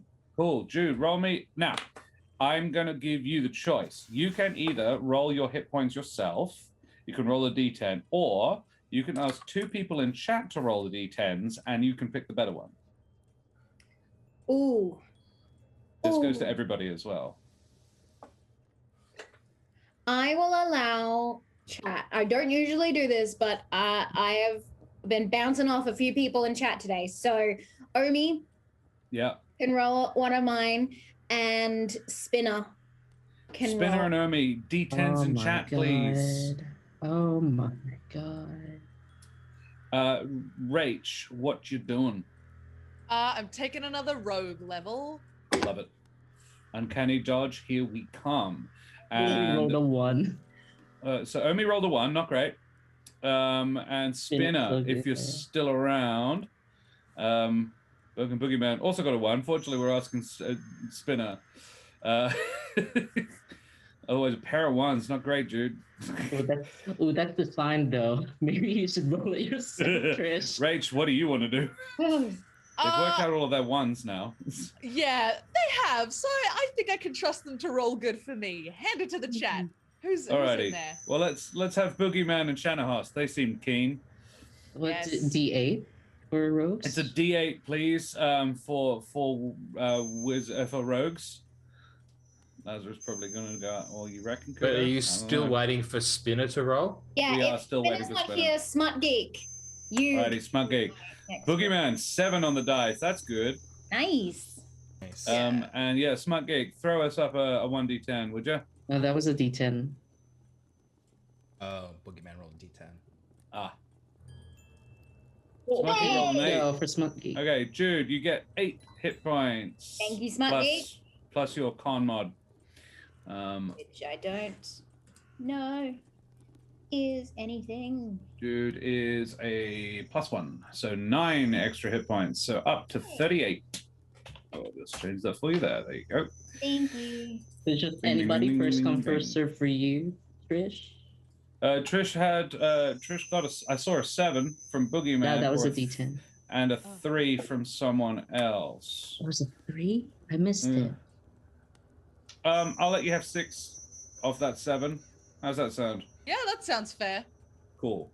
Alrighty, you get 6. Trish is already tanky as fuck. Because she's also got a +3 to con, so that's 9 extra hit points, putting her on 46, which is Hell ridiculous yeah. for a level 5 rogue. Oh my God. That's Benneck, bad. what are you doing? Omi, you didn't let me down, by the way. And since it's your birthday on Thursday, I will let you roll a special roll in Academy. Ooh, Join us on Academy of Sand. good job. Smug Geek, yeah, rolled an 8. Nice. I always love getting the You love the chat? chat into some stuff because that's where I usually vibe. Yeah, chat, and again, wizard level because we get 3rd level spells. Yeah, heck yeah. Yeah, Dan, when I told them, was like, sent me a message saying, spitefully writing down counterspell into my spell book as we speak.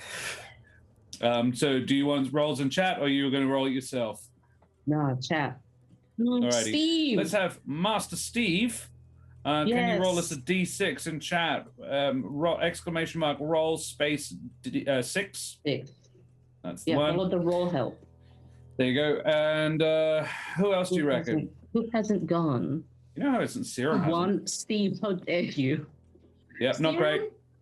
Serum wants me dead, so That's true. We don't want Serum.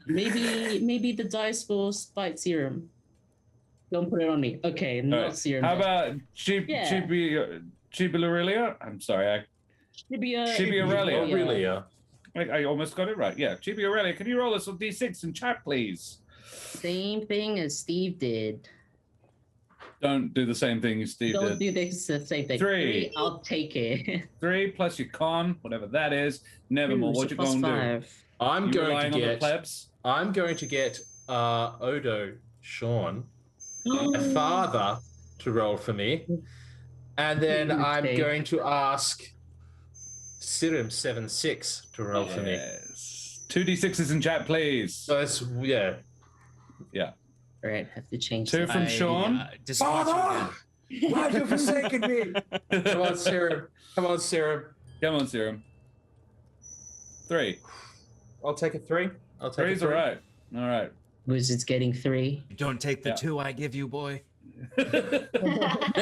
No, I do Free not. from a strange man on the internet. You guys can all sort your magic spells out and everything. Jude, you get 2nd level spell slots and extra attack. It's a monster level for Jude. Cool. Fortunately, I'm not planning any combat. Alrighty. So in the morning, You're planning any, but boy, look, is what I Lazarus plan and what you guys do never actually been similar. Do I have 25 lay on hands now? Yes, you will. Yeah. Yeah, it's a monster level for Pallies. Yes, it did do that correctly. Cool. Also, I love the Trish and Nevermore shippers in chat. Just saying. I think that Trisha Moore? Trisha Moore. I don't know how that works. Like in a It's Humblewood, it's magical. biological sense. It doesn't, like, at all. Why do you think Benneck hasn't pointed out what his stat? Season 3 Humblewood half-breeds. Oh. It'd be like you know in Alien Resurrection. The Ugh. room full of munted Ripleys. Oh no, wait. Technically, if it's Kill adoption, me. Kudo, if it's adoption, then technically Jude is Yeah. our child. All right. God. Anyway, we need to There we go. continue. Yep. So yeah, in the morning, you get up. Lazarus. What did they come back to last night? Like, can you explain your movements prior to them arriving back? Oh, absolutely. So, after his whole process of trying to escape, the first thing he did immediately was find those 2 guards and cast Charm Person on them, fully with the intention of them leading him out of here and getting him completely out.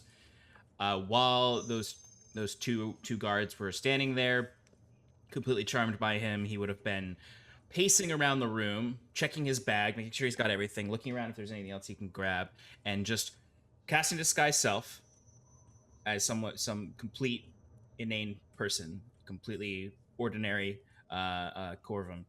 And then he would just sort of, all right, gents, here we go. Drops it, does it again, drops it, does it again, until he's out of spell slots and can't do it anymore, almost intentionally. Do either of you have sons? And then Yes. And one of them was like, "Oh yes, sir. Further for sir." and you do anything for your children, right? Absolutely. Yes, sir. Yes, sir. All right, Jen, sit down. Play some cards. Pass the time till you can go home. Sacrifice my life for them, sir. Yeah, Yep, no, I heard you. I get it. It's all right. Let's keep it light now. Cards, I yes. am already yes, feeling sir. pretty bad. Yeah. And then Cool. they walk in on him. I imagine. Actually, as he With a sits few down, he's like, drinks. "Worst day of my life was when I had to join the army to leave him, sir," and sat down. How long have you been away from them? Oh, I never mind. This, I don't want. this to tour know. of duty, I don't- three months, I sir. don't want. Here you go. I'll start He deals the cards. Yeah, cool. You come back to that. 2 charmed guards playing cards and winning, actually. Lazarus's head is not in this. Ah, how much money have you made, Father? Well, at the end of the day, I mean, I could just tell them to give it back to me. Oh, it's a friendly game, sir. It's a friendly game. Anyway, we're only playing for Skittles. We're just sharing stories. Writes a note of concern. Concern. Got one demerit. Yeah. We'll be leaving before lunch tomorrow, so we'll head down and gather supplies, and in the morning after breakfast you can tell us everything you know. Sounds good. So this night, I imagine, is a fairly uncomfortable one. Trish, are you still insisting on the sleeping in sequence, not all together? You bet your ass I am. Sure. Absolutely. There are two. Oh no, they've already proved themselves to be not super useful. They switch shifts. Yeah. How do you mean? Or we're gonna be asleep, and is he always gonna be accompanied by guards? So do the guards switch shift?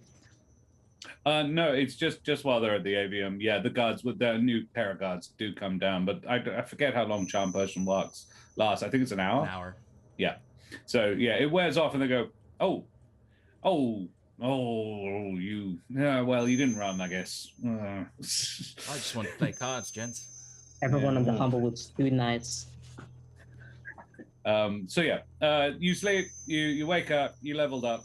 Congratulations, you all know more magic. The following day, Lazarus would lead you down to gather up the notes and so forth. He shows you all the missing pages. And I will just read you what it was. Oh, story time.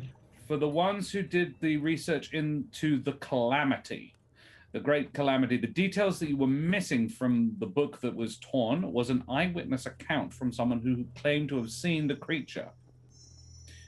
It is a creature of fire and destruction with a huge gaping maw and mountainous rocky horns. This matches fairly well your experience. The one who was researching elementals, this is a fairly chunky bit because this is where a good portion of it was missing. I think it was Nevermore. It was Trish was researching elementals, I think. I don't remember. One of you was. All over the place. Yeah. So regarding cold magic, can slow such creatures down as it cools their molten exterior, eventually encasing them in a shell of hard earth, rendering them immobile. This is, however, only temporary, and depending on the power of the creature, the immobilized state may last for an hour at most. Some of the most powerful, this is a different page, some of the most powerful elementals that have been reported can regenerate themselves completely if destroyed through conventional means. They do this through the vast reservoirs of aspected energy present in the areas that have been infused with their elemental aura, like the Scorched Grove. Normally through extended exposure to an elder elemental, which would probably meet the description of what you guys encountered in the Scorched Grove. And those who were researching conjuration, they found evidence of the old circle that bound the Scorched Grove in the first place. But you found the formula to create it, which is incredibly complicated, but not the location.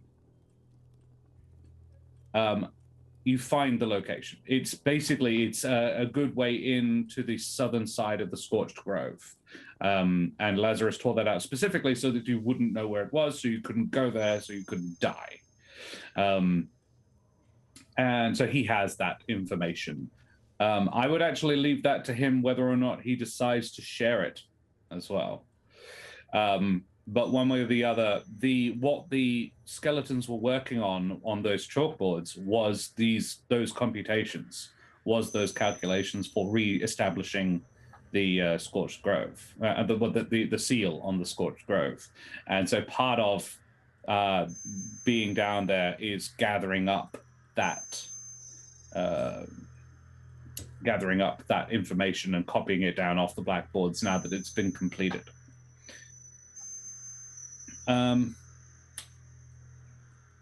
What else? Oh yeah, the other thing that wasn't removed, when you go back down, there are 2 gems hanging in the cupboard.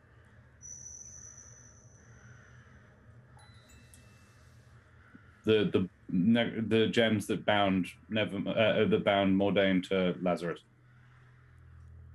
Okay, the 2 necklaces. Yeah. I put them in my backpack. Sure. They are worth about 2,000 gold pieces. I don't think we should sell them. it's not hard to infer that a good portion, well, not a good portion, but a sizable portion of Lazarus's wealth was spent on them. So, this is where my boats went. Got it. What do you think we should? What do you think we should do with them, Father? Just curious. Not necessarily going to listen to you. Well, as you can see, they're extraordinarily dangerous. Probably shouldn't be out there. I had no plans of selling them after I was done. No plans of escape back to an estate. Maybe best left with the dean.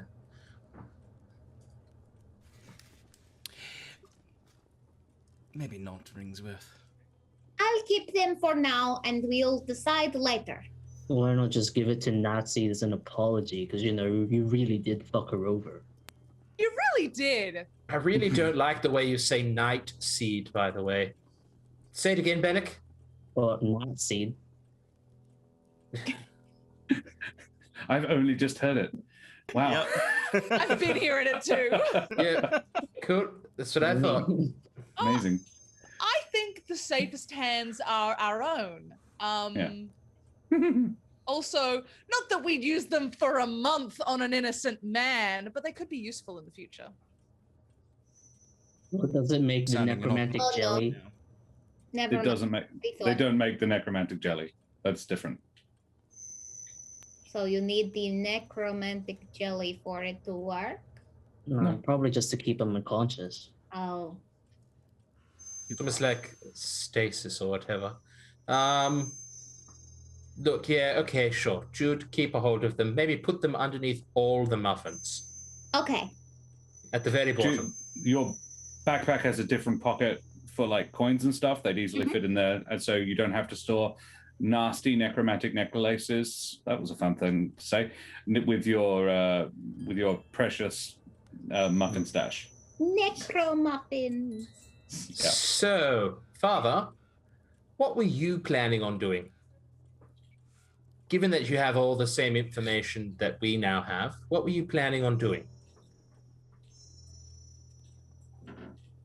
Inside chat. I'm kidding.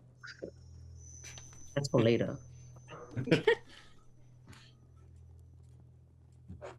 as the notes say, there's the potential for something that could...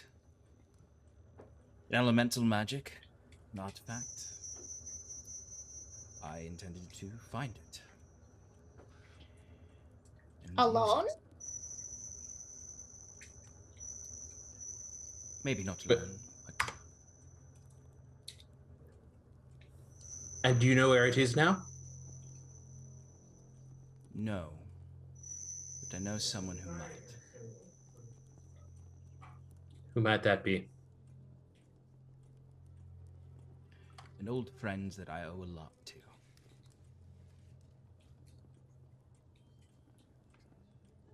That's Nevermore- it's very vague. Name? I'm just telling Lazarus. Nevermore would actually have met that person in his childhood. It's Griffin? No. No? Then I think Lazarus would look to Nevermore and say, an old hedge. Does that ring a bell to me? Susan, his old adventuring partner. Lazarus, you know the story as well. Lazarus was the head of he was the sort of de facto leader of a group of 4 adventurers, much like yourself. One was Riffin.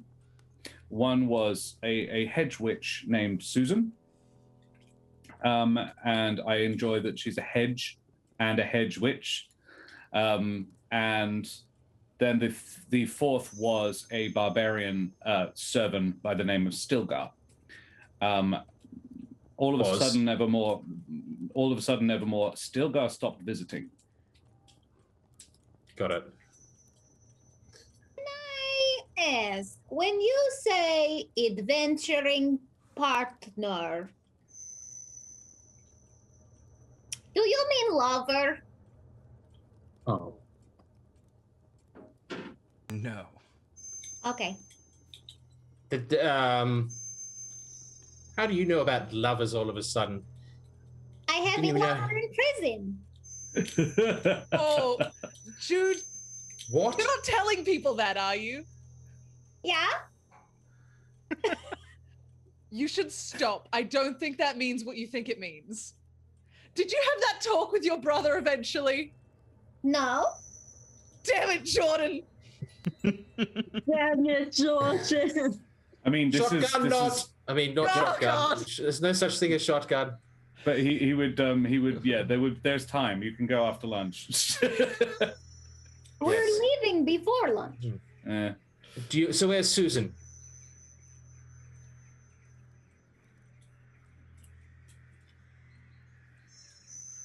Like I said, when I attempted my first attempt to solve this problem, I did so with these old adventuring friends, and Susan suffered greatly when she retreated away. I believe that she may be in the refugee camps outside Alderheart. Okay, so back to Alderheart then. I thought you were going to say that she was dead. No. And Well, then, that's like, good. you're gonna bring her back to life. To ask. Did you think that too? I did, yeah.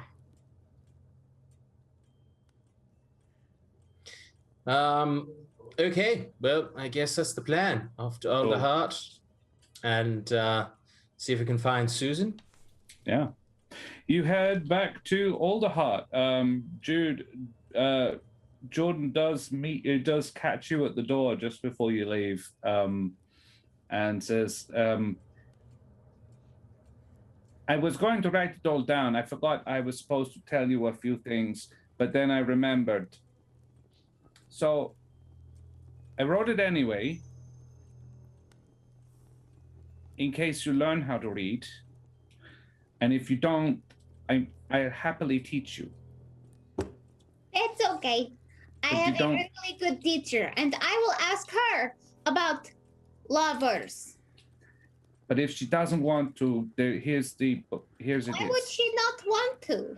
Because it's actually I explain in here. I can't read, Jordan. Okay, well, because people are really weird about it. Why are people weird about it? Because it's okay. All right. Don't worry. Never mind. It's No. fine. No, Here's don't a want- hug.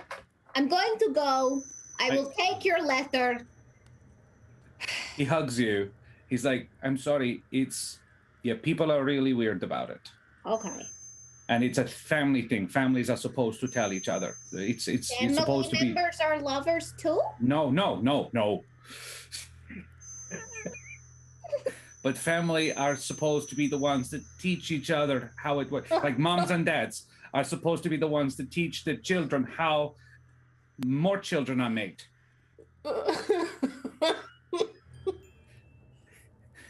But ours didn't. I had to learn the hard way, which is gross and bad. What? And I don't want that for you, okay? So here's the list of how it works. List? Yeah, I know. What?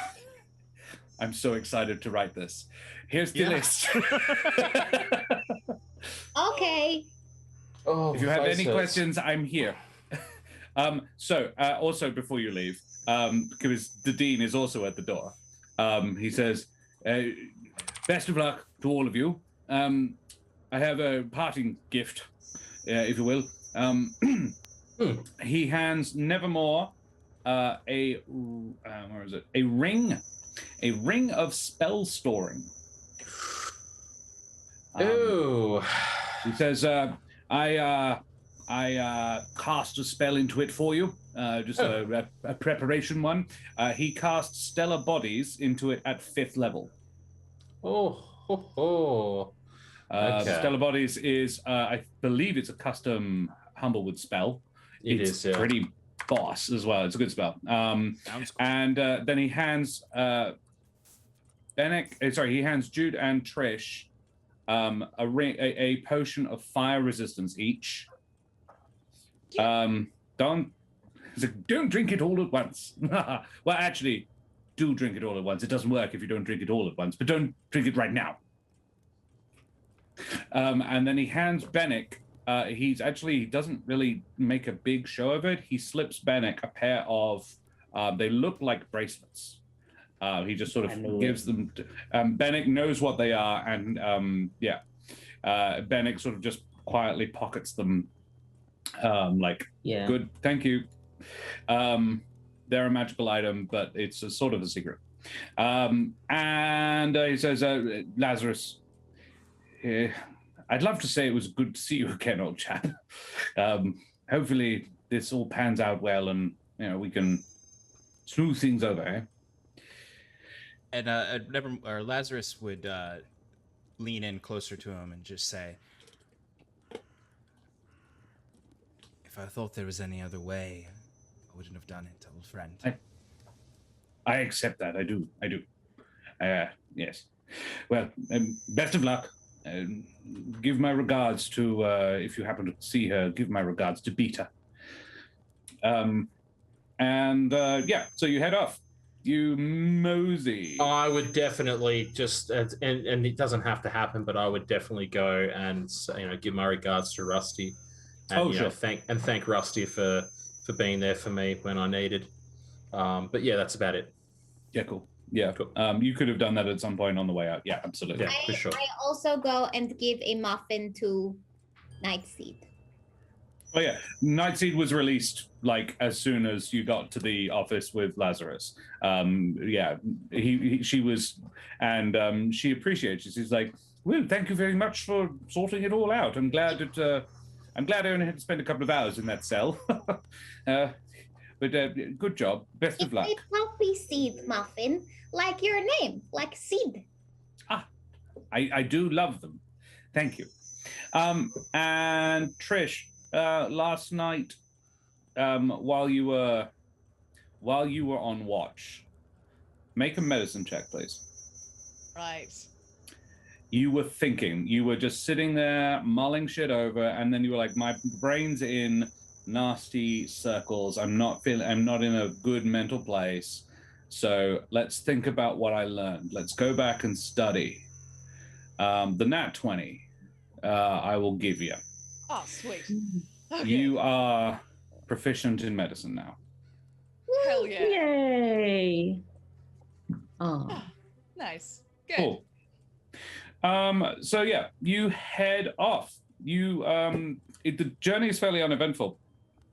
The Wildbird Brigade, which you do encounter a couple of times, small groups of well-armed brigadiers encounter you. They're always respectful and a bit sort of like, "Wow, it's them, cool." One of them wishes you "Hey guys, you're going to be great. We look forward to you defeating the Scorched Grove. Yeah, 3 cheers for the heroes of all the heart." Cool. And I was like, "Shit, is that Lazarus? Wow. Father, the plebs always like this, always shouting things at you. You'll get used to it. Cool. Yes. It's about a 2-3 day journey. You don't actually go all the way to Alderheart because you find yourself in a refugee camp to the southeast of it. And I just need to change the music. Oh, so no skeletons attack us this time. Oh, interesting. yeah, looks at Lazarus. Yeah. If I might, just real quick, one of the nights we were on the road. Yep. I think Lazarus would try to talk to Nevermore. I'd love the opportunity to. Just didn't want to take up too much of Josh's time. Feel free. Sweet. I don't want to cut this short. Please, feel free. Go for it. I think there would be one night where he would just sort of. The other 3 I'm saying are asleep. Yeah. It's while Nevermore's on watch. So Lazarus would go and find Nevermore, wherever he's on watch, and sort of awkwardly sit down next to him, pulling his robes close. Well. Well. Well, indeed. Glad you're here. I don't know why I'm glad you're here, but I am. Me too. You've certainly grown up a bit.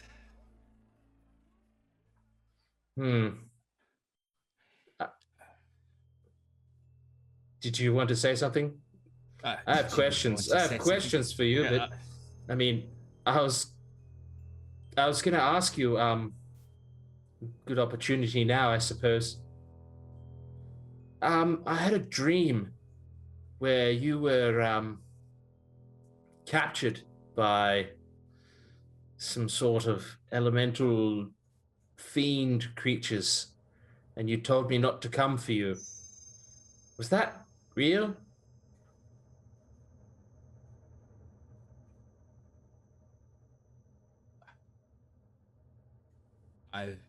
No.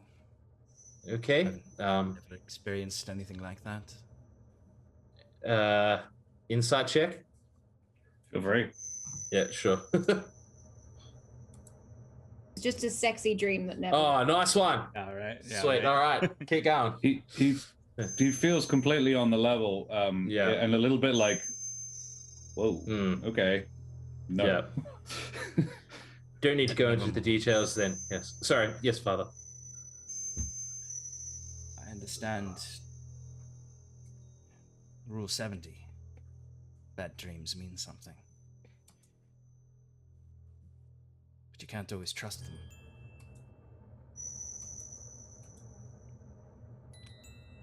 And it kind of goes into not trusting any sort of visions, I've learned. 100% at least.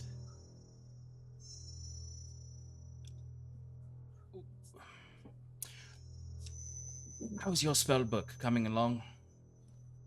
Oh, it's coming along well, actually. Just let me see it. Yes, sure, of course. And I'll open it and I'll kind of like show him my spell lists, everything that I've kind of written down. You know, how I've learned Fireball just recently. I'll open my spell book and show him what I have. Yeah, I'll read his spells. It's the first time he's actually shown me inside his spell book, I imagine. Now that I can actually understand what I'm seeing. You're mildly shocked, but not overly, like you're mildly taken aback, but not necessarily surprised to discover the spell Animate Dead is in there. Yeah. Vampiric Touch you knew about already as well, which is also heavy-duty necromancy. Would you be, well, I would, is there something just to the DM, is there any chance that I could have an idea of what spells he has? Because I will ask the question, is there any chance maybe I could, you know, add some of those spells to my own book? Oh, there totally is. It costs money and time, but yeah, you totally can. Yeah. Like mechanically. You will certainly have time on the road. I don't know if you have the money is the trick, but yeah. Yeah, that's the catch, yeah. But yeah, you can definitely, if you had the time and the money. Do you remember an occasion where you came across a caravan raid and somebody was being held at knife point and they called for your help and you killed the person that was holding them at knife point? Raccoon, oh my lord. Racist. Map hatch. Map hatch family. Unbelievable. Does that ring a bell to you at all? That's a slur.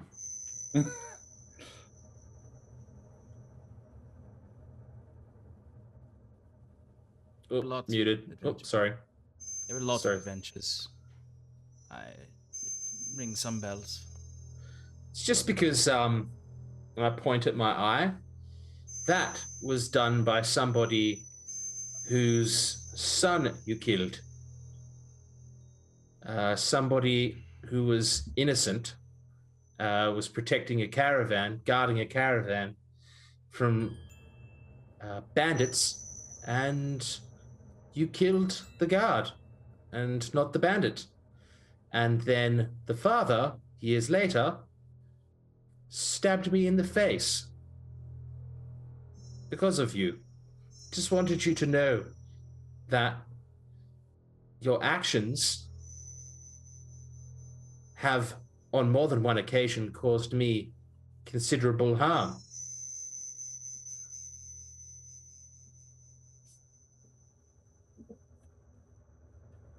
And yet I still love you.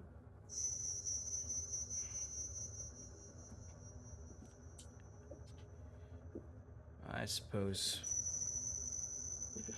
I wouldn't have blamed you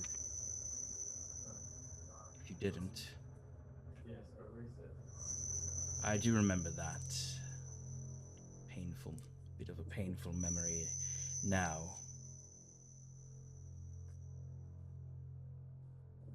I do believe I've, in some ways, learned that lesson.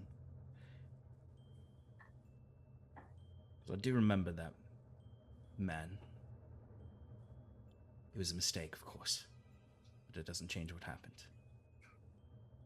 We were much more arrogant then.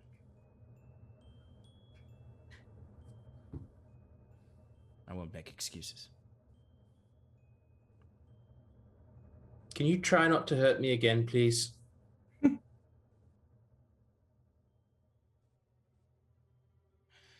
course. Of course. Thank you. That goes for the others as well. They all mean a lot to me.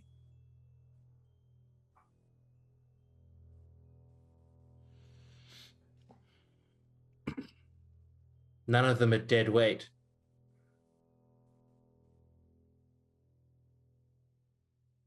And then I'll just like lean across you and put my arm around you and hug you in a bit.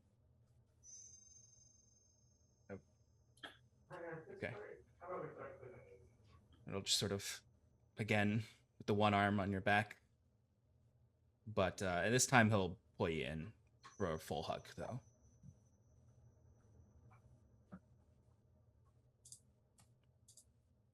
Groovy. And then he'll awkwardly get up. Good. You're good. All right. And yeah, yes. Yes. Well, indeed. Just so you know, Josh, I think that wind charm effect on your I've just killed it. Cool. Sweet. All right. Nice. I apologize, chat. That Sirenscape, if it's coming through super high pitched, I apologize. I've stopped it. Alrighty, cool, lovely. So let's get there then. So the journey is uneventful except for some really awkward conversations, and you get to Camp Refugi. I was like, oh, refuge. Yes, okay. I have one more question for Lazarus. Like, sure. As we're journeying, I think Jude has just asked like lots of questions, being like, was this you? Was this you? Like, did you send the skeletons after us? Did you do this? Did you do that? And then one that comes up last would be, did you send the threatening note and dagger to us? Oh, thank God somebody's brought it up. And I don't know if I briefed Sean on this one. Josh, No, you I did don't not. recall. No, Yeah, you did not do that one. Oh, poop. No, that's a totally different death threat. Great. Cool. You get to the refugee camp. It is large. Something that could easily morph into a permanent slum if things are not solved soon. Filthy children in ragged clothes chase each other through muddy streets, between tents and improvised dwellings. Few possessing a solid roof and even fewer a door. The adults are all slightly gaunt and disheveled. Most still bear wounds that are not quite healed. They look at you guardedly, their eyes laden with a saddening mix of suspicion tinged with hope. Anyone who cares to can make a perception check. Yeah, I will. Trish and keep them Jude. away from me. Don't let Trish them and touch me, Jude. Trish. Trish and Jude, you have advantage. Ooh, Oh. I don't care to look. I don't think you would. No. 20. 20. I would get to Um, though. But I don't know if there- that's You why can if you Jude has advantage. you can if you don't care to look. No, I do, but I'm not Okay, sure you can if you like. anything. I'm not telling anybody not to. If they don't think they would. Benneck, yeah, all right. Benneck, Jude, and Trish, you notice this. Benneck, I would say actually you notice this because of your peculiar culinary instincts. Yeah, I sense death nearby. Not just that. The place Nevermore and Lazarus anyway, Nevermore, you notice this as well. The place reeks of unwashed bodies and injuries. No small amount of refuse. Nevermore treads daintily. Yeah. Benneck, Jude, and Trish, you notice this very easily. It's not even that surprising to you, Trish. It might be a little surprising to you, Jude. Benneck, you notice this because prey animals. There are very few bird folk here. The population of this camp are almost exclusively humble folk. The only bird folk you see are members of the Perch Guard or healers from Alderheart. And these are not treated with hostility, but the humble folk seem very aware of the disparity. Asking around easily leads the party to Susan's tent. It is a bit nicer than everybody else, a bit nicer than most of the others, and there is the scent of incense on the breeze nearby. It was clearly bought for a different purpose and is now being used as both a home and a workplace. The words Susan the Seer are embroidered above the door flap. Jude, did you you looked like you wanted to say something at some point. Are you all right? Jude would be handing out muffins to every single creature and humble folk that she sees. I'm stocked up. I can have 300 muffins in my bag. I'm going to give everyone a muffin. Very well. You managed to hand out muffins for a solid 5 minutes before you run out of muffins. There are still more, but the last few children walk away without a muffin. No. As you Do you have approach, sorry, I was just gonna say to Lazarus, do you have any idea how many times I have to clean that one down? Filthy all the time. Now she's touched klebs. Nevermore. as you approach the tent, a kindly looking hedge comes out.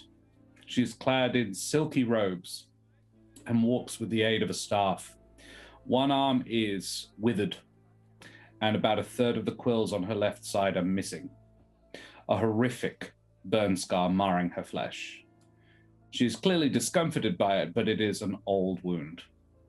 She turns at your arrival, her left eye milky. Laz? Laz! She brings you into a weak but firm hug. How are you? Where have you been? Riffin's been looking for you. He's dreadfully worried. With good cause. He said you pulled him out of Ashbarrow. You held back the fire all by yourself. There are a lot of people here who are alive because of you, you know.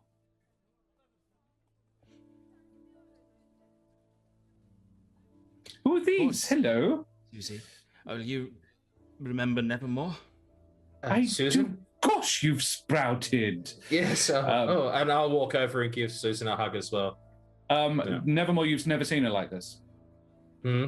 This is you. The last time you saw her, she had all her quills and 2 functional arms. And she says, "Oh boy, it's good to see you." And you have to stoop almost double, Nevermore. She's barely taller than Jude. Oh, it's good to see you as well. These are my friends, my traveling companions. He's sort of had himself a party. This is This is Jude and Trish and Benneck. So, And a beetle, a large beetle about the size of a hand, jumps up onto her shoulder and whispers something in her ear. And she says, "What now? Really? Normal here says he knows you. Or at least you, and you. How do you know Nevermore?"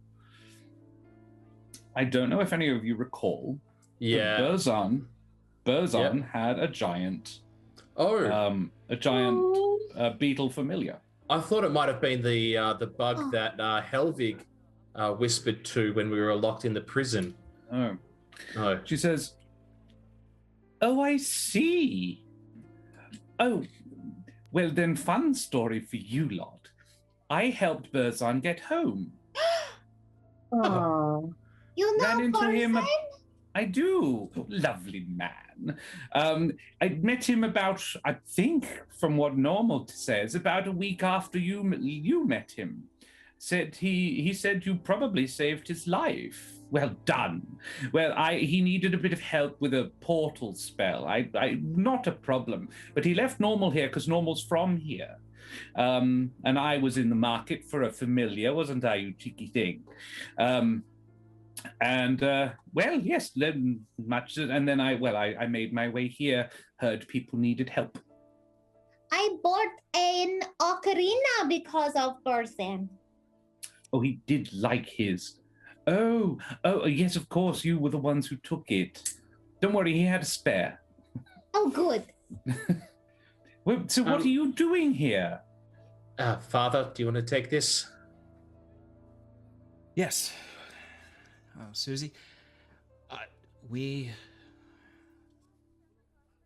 have found what we believe is another clue to hopefully curing the scorched growth. I know it didn't go well last time.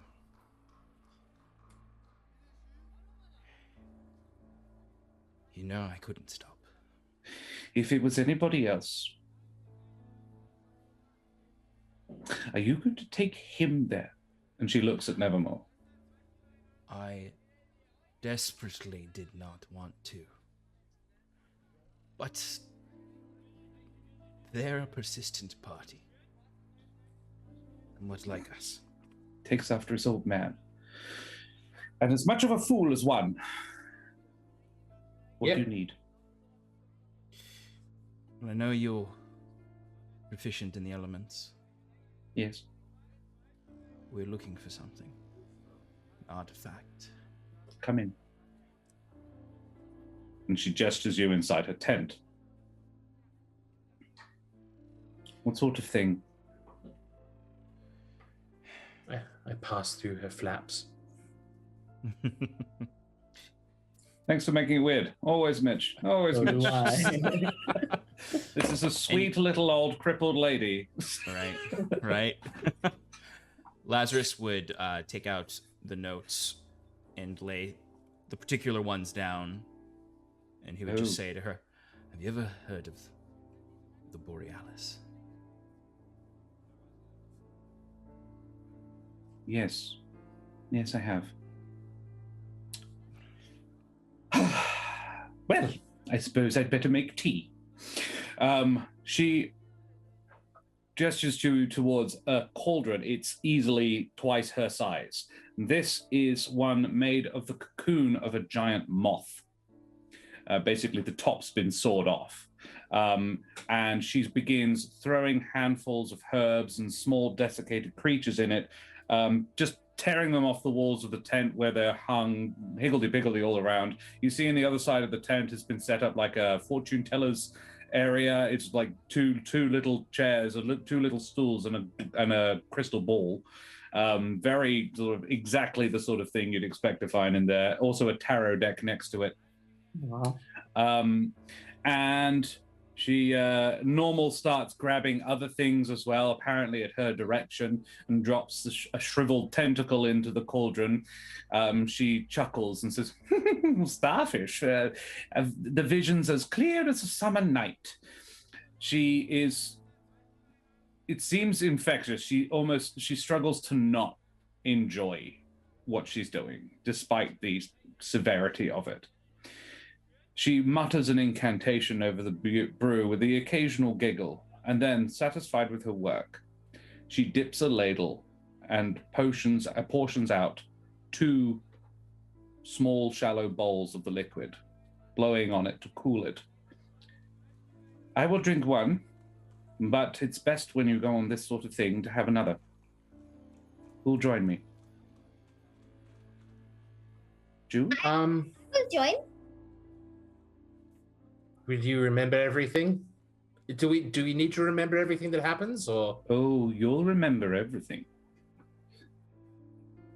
Okay. All If right. you're sure, Jude, because I don't mind, but if you're okay with going on another vision quest. Insight check. Is Yeah, it? especially since last one was not good. Maybe it's Trish's turn? I don't know. I want to prove that I can do it. Okay. And she puts one of the bowls in your hands, and she says, and leans in with her good arm and says, "Do yourself as well, huh?" And pops you on the nose. And she says, "Bottoms up then." And like cheerses you with it, and you both drink the potion. Jude, can you roll me a wisdom save, please? A Constitution saving throw versus poison. I knew it. It's a wisdom save. Don't it's a trust wisdom Lazarus's save. party. That's what I Stop learned. it, you naughty people. 13. Okay. Pretty good. Pretty good. All right. Oh, I'm slightly relieved. Yeah. Jude, the world around you goes black. Visions assail you, each coming faster than the one before, too fast to make out. With all your will, you bring one into focus. It's all you can manage. You see the space around you cooling as the darkness welcomes you. Ahead and moving closer to you are 2 great birds.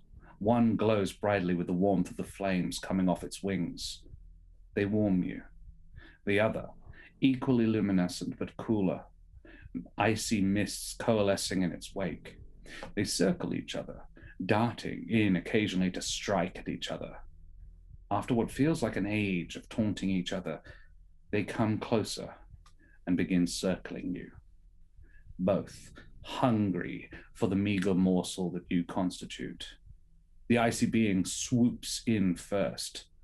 What do you do? Muffin? You're out.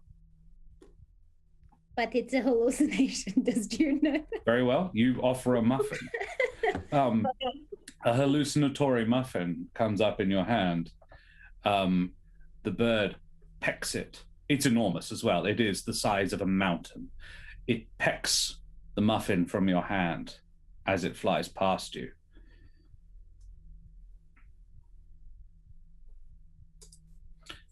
Taking advantage of its opponent's boldness, the fiery being sinks its claws into the icy one's back, tearing a huge chunk of ice away and tossing it aside.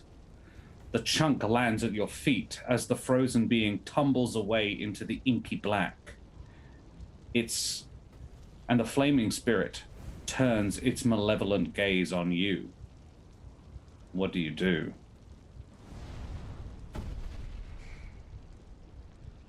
I pick up the ice. It's a boulder, probably 5 times your size.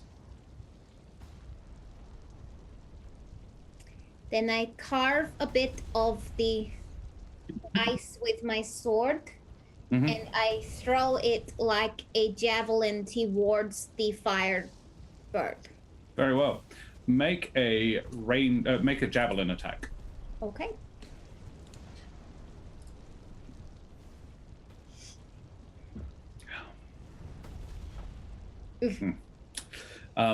The javelin of ice, the sort of shiv of ice that you manage to basically just get a small, it's more like a discus is what you're doing. It sort of frisbees towards it, but as it comes within sort of 30, 40 feet of this creature, it melts. And a light mist brushes past its face. Ooh. Your antics only seem to amuse the creature. It chuckles as it watches you. Oh man, that was delicious. I've been waiting so long. You notice a chunk of ice at your feet is emanating cold. Looking down, the frozen boulder has become a staff of ice, pointed at each end, the middle wrapped with a vine, runes flashing up and down the length of it. The fire spirit leans in and opens its maw, wide enough to consume the whole world. Instinctively, you reach down and grasp the spear, thrusting it up to meet the coming apocalypse. Everybody else, you see Susan and Jude's pupils dilate until their eyes turn black. They appear to contain stars and constellations, and for an instant that could be an eternity, they seem far away. Then their eyes return to normal and both stagger backwards to the ground, regaining their senses after a short breather. That went well. What a vision. Myself, I saw so much. There are so many possible futures. It's hard to keep track. She moves to a small bookshelf behind her. What did you see, young one? You're muted. Muted. I saw two giant birds, one of fire and one of ice. And then they were dancing around each other like a fight. And the ice one got close, so I gave it a muffin, hoping to be friends. But then the fire one attacked the ice one, and a big chunk of ice came out. And then I was left with just the fire one. And it was really angry, so I threw a bit of ice at it. And I heard Helvig, his voice. But then there was this spear of ice that was glowing on the ground. So I picked it up and I used it to defend myself against the fire creature. It was like the end of the world in its mouth. Susan nods. She has, while you've been talking, listening, she's been listening the whole time, but she's been pulling books off a bookshelf. No, yes. I saw one of being of great power, being kept in check by another. That sounds about the same. An endless dance of fire and ice. The Borealis wants to be united with the flames. It's barred behind a door of cinders, to which only the tenders have the key. And to reach it, you must find this. And she turns the book open and shows you. It's an illustration of a plant. Jude, it's the vine that was wrapped around the hilt of the spear in the vision. That was on the spear. Yes. I think I know it. And anybody who wants to can make a survival or nature check to recognize the kind of thing. Damn. This is what we were missing last time, Susan. Yes, I think so. Anybody got a 10 or more, so recognize it's not a super uncommon plant, but it only grows in one spot, but it's sort of not everybody knows what it looks like. It's skyleaf, a type of leafy vine that grows around taller trees in Humblewood, particularly to the northwest of the Alder Hut. She explains that her vision showed a sprig of skyleaf would be the key to accessing the Borealis. Well, I think it must mean that it's still here. But you are, do you know of the Tenders? We're familiar with them. If you have any people among them that you know, I would talk to them. They may know something I don't about where precisely it is. I think the skyleaf will show you the way. Go to where the skyleaf grows, to the northwest. But I would advise going to talk to the Tenders first. You shall. Thank you, Susan. Susan, Yes? when I heard an old friend, does that mean anything? What did it say? It laughed and it said it was hungry, I think. You said the fire creature spoke with the voice of Helvig. Oh, Dew Point, your friend. Mhm. I'm afraid I don't know, sweetheart. I wish I did. It's okay. He was eaten, wasn't he? Mm. By an elemental creature. Elementals are doorways to their plane. Small or large, they maintain a connection to it. That's where their strength comes from. The Scorched Grove is a very powerful version of exactly the same. Functionally, the entire thing is one large, giant elemental. So Helvig could still be alive? Is that what you're saying? When it ate him, it would have taken him to its plane. It's sort of, consuming it would have potentially led him straight there. I don't know whether or not he could survive on the elemental plane of fire. Are you saying like there's a chance it's been like assimilated by the fire? Maybe not his body, but oh, I hope not. Possibly his soul.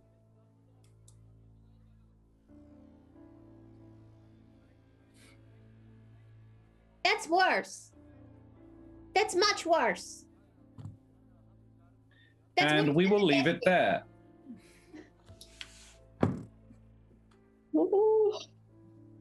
I dodged Trish telling me off for being rude to the peasants. Time. She'll do it. Note, make a note, Trish. Omi, you have no idea. So, guys, let's put on some happy music. Amazing job, guys. Thank you so much for playing with me today. Oh, thank you, Sean. Thank you, Thank Sean. you, Sean. Thank you so much. You're a wonderful father. No. How about we have Avernus rock music? What's that sound like? No, that's really loud. Yeah, that's fun. Okay. Newton scan. Josh is just traumatizing us. That's why he looks happy. He's making me do things. I'm in the best time. Messaged that to Dan. I was like, hey, Dan, when this happens, could you say this line, please, in Elvig's voice? And he was like, oh, good. Oh, good. Yeah, amazing, guys. So, yeah, let's do favorite moments. Let's talk about our favorite moments. I actually wrote some down.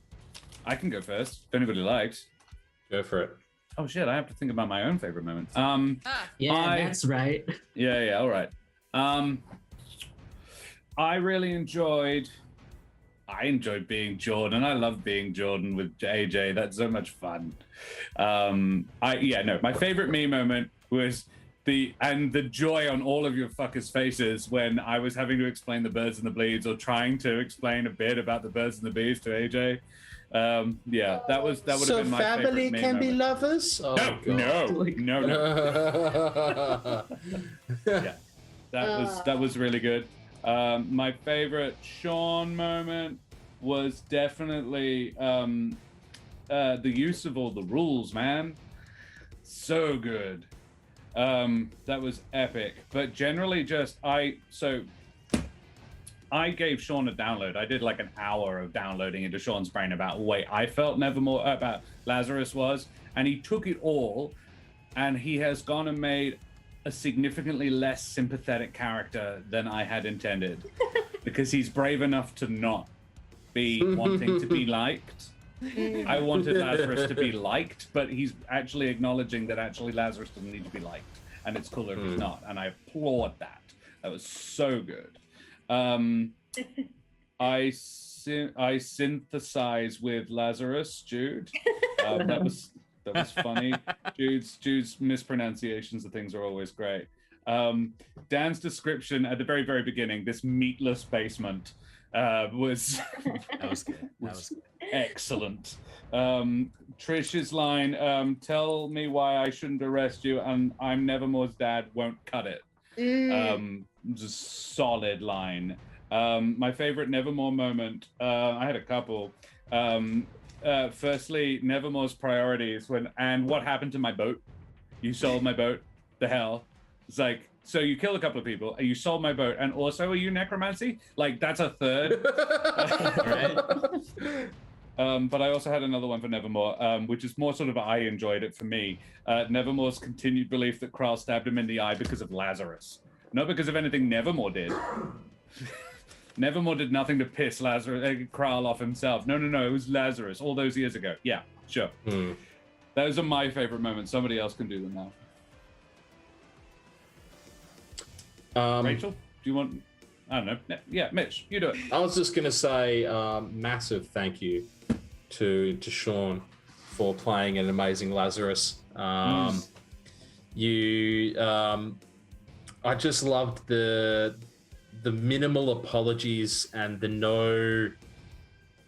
It's the same thing that Nevermore does, in that Nevermore accepts that he is a piece of work, I guess you could say, and isn't really all that apologetic about it. And you just took that, but with the whole kind of, you did some pretty fucked up shit, and you're just like, yeah, but that's me. So I feel like your Lazarus was just on point. And yeah, like Josh said, the rules. But yeah, anybody else want to take a Lazarus? I really liked how right at the start you misty stepped and almost ran away and then decided not to. I feel like it set up so much about the character in such a small move right at the start. It was really good. Yeah, I'll piggyback off that with your description of what you were doing in the bedrooms of the using up all your spell slots and having that sort of very villainous thing that you wanted to leave, but such a tug at the heartstrings that you weren't going to because you just physically couldn't leave your son was I wanted to like him, but I don't.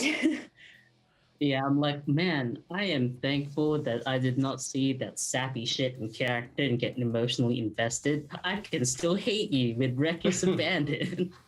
But my favorite Lazarus bit is, I think it can be summarized with the good of the wood. All the shitty things. I like how you brought it back, but also like everything else that followed was like, oh, I did it for the good of the wood. And I'm like, no, fuck you. You can't just hide behind that shit. So good. Kudos. Yes. What about your favorite moment for Lazarus, Sean? Yeah, Sean, tell us. What do you feel like you did well with Lazarus? Aside from everything. I was very nervous coming into this because I wasn't able to watch all of the episodes leading up to this, but so I had all these massive paragraphs from Josh that I just like am combing through for gems. I've read them all, but I'm like, all right, where's this? Yeah. I mean, I'm pretty proud of the charming the guards scene. That felt really good and on point with the way that I ended up playing the character. Because I also kind of came into this being like, I don't 100% know where I'm going to take Lazarus. I feel like I need to just react to the party. And that started, and in the very beginning, it just felt like it was, all right, I'm going to lean into this. And the running, I think I was really happy that I kept trying to run and couldn't, essentially. Yeah. Same thing you guys said. That felt really good as a character. Yeah. Serum says, yeah, huge boots to drop into. There are so many preconceived notions and feelings about this character that Lazarus, but the Lazarus that Sean brought was different, but still was Lazarus in so many ways. Like, there are the two bad dads in this story that everyone has been feeling strong feelings about since day one. Over a year, some of our watchers have been watching this story for a year now. And they've been hating on Lazarus hard for a good portion of that. And bringing that guy to life took a lot of bravery. And I'm hats off to you, man. It was amazing. Let's talk about Mitch, because that's the other side of the coin. We're seeing the guy who finally meets his dad after 2 years of working up the hate, or a year of working up the hate on him. Mitch, what was your favorite you moment? I feel like the fact that Nevermore was not at all afraid to say that he still loved his father, because, as I've said in the past, to me, Lazarus was nothing but kind. And so that's the Lazarus that I remember. But also not at all being afraid to call his dad out on some of the stuff that he's heard about him, and to call him, like, to say, that he's been a bit of a dick, whereas that's not something that I feel like Nevermore would have ever thought of at all in the past. So yeah, I just felt like the whole role play with Papa was I was happy with how that went down. And Buffy, yeah, vulnerability is a real strength. Yeah, absolutely. I loved sharing the spell books. That was such a... Show me mine, I'll show you yours. Yeah, I thought I didn't say it. like Why do you have to make it weird? No. It was the I think it's a combo, but Sean being like, how's your spell book coming? And then them like reading each other's spells and having that father-son moment in between everything was just... I feel like it was a window into the past. Like when he was studying, Nevermore would come home every summer and his dad would be like, oh, so what did you learn? Like, I went through all these trials and tribulations so I could give you an awesome life. Hey, how's it going? Yeah. There wasn't going to be any hesitation in sharing it. Yeah. There wasn't going to be any hesitation. Sorry. Like my dad does that with like guitar, because he taught me how to play guitar, and he'll just be like, how's the, like, but very awkwardly just be like he'll come in and be like, hello, it's Kevin, your father. How's your guitar going? Sorry, Kevin? Don't know. Remind me. Oh, and also the fact that Nevermore called his dad Lazarus to his face, which I was like, you called him Papa to us, but his face called him Lazarus. I was like, that's odd. But I really liked the character choice. Bouncing off that, you had a really good line. I'm happy you're here, but I don't know why. Was really great line. Just set up your feelings very concisely. It was beautiful. Dan? What I liked today was actually your pleb statement at the refugee, not because you're being a dick, but because I might be putting words into your mouth, but like nothing makes a person regress more in their like moral like progression than to meet a person from their past that they really like, and they're together right now, and they're like, yeah, plebs. And I'm like, no, If he backslides into season 1 Nevermore, Trish is gonna be pissed off. Yeah. I think that leads into my favorite Trish moment, was telling like that the tone in her voice, like Nevermore, when his dad's there, got me. I was like, that's kind of really funny to me that Trish is berating Nevermore in front of his father. Yeah. Both wrong. She was right. She was in the right. Yeah. Rach, what's your favorite Trish moment? I guess inventing the dad shittiness scale. That's I'll use forever. Yeah. This is how we rate dads on a scale of my dad to Jude's dad. A nice small business owner who's a little awkward around his feelings around his daughter, but otherwise And a has never killed sensible anyone. parent, to a guy who has burned several towns. Yeah. This is the scale, yes. Yeah, solid. Anybody else? Sean, what do you reckon? Favorite Trish?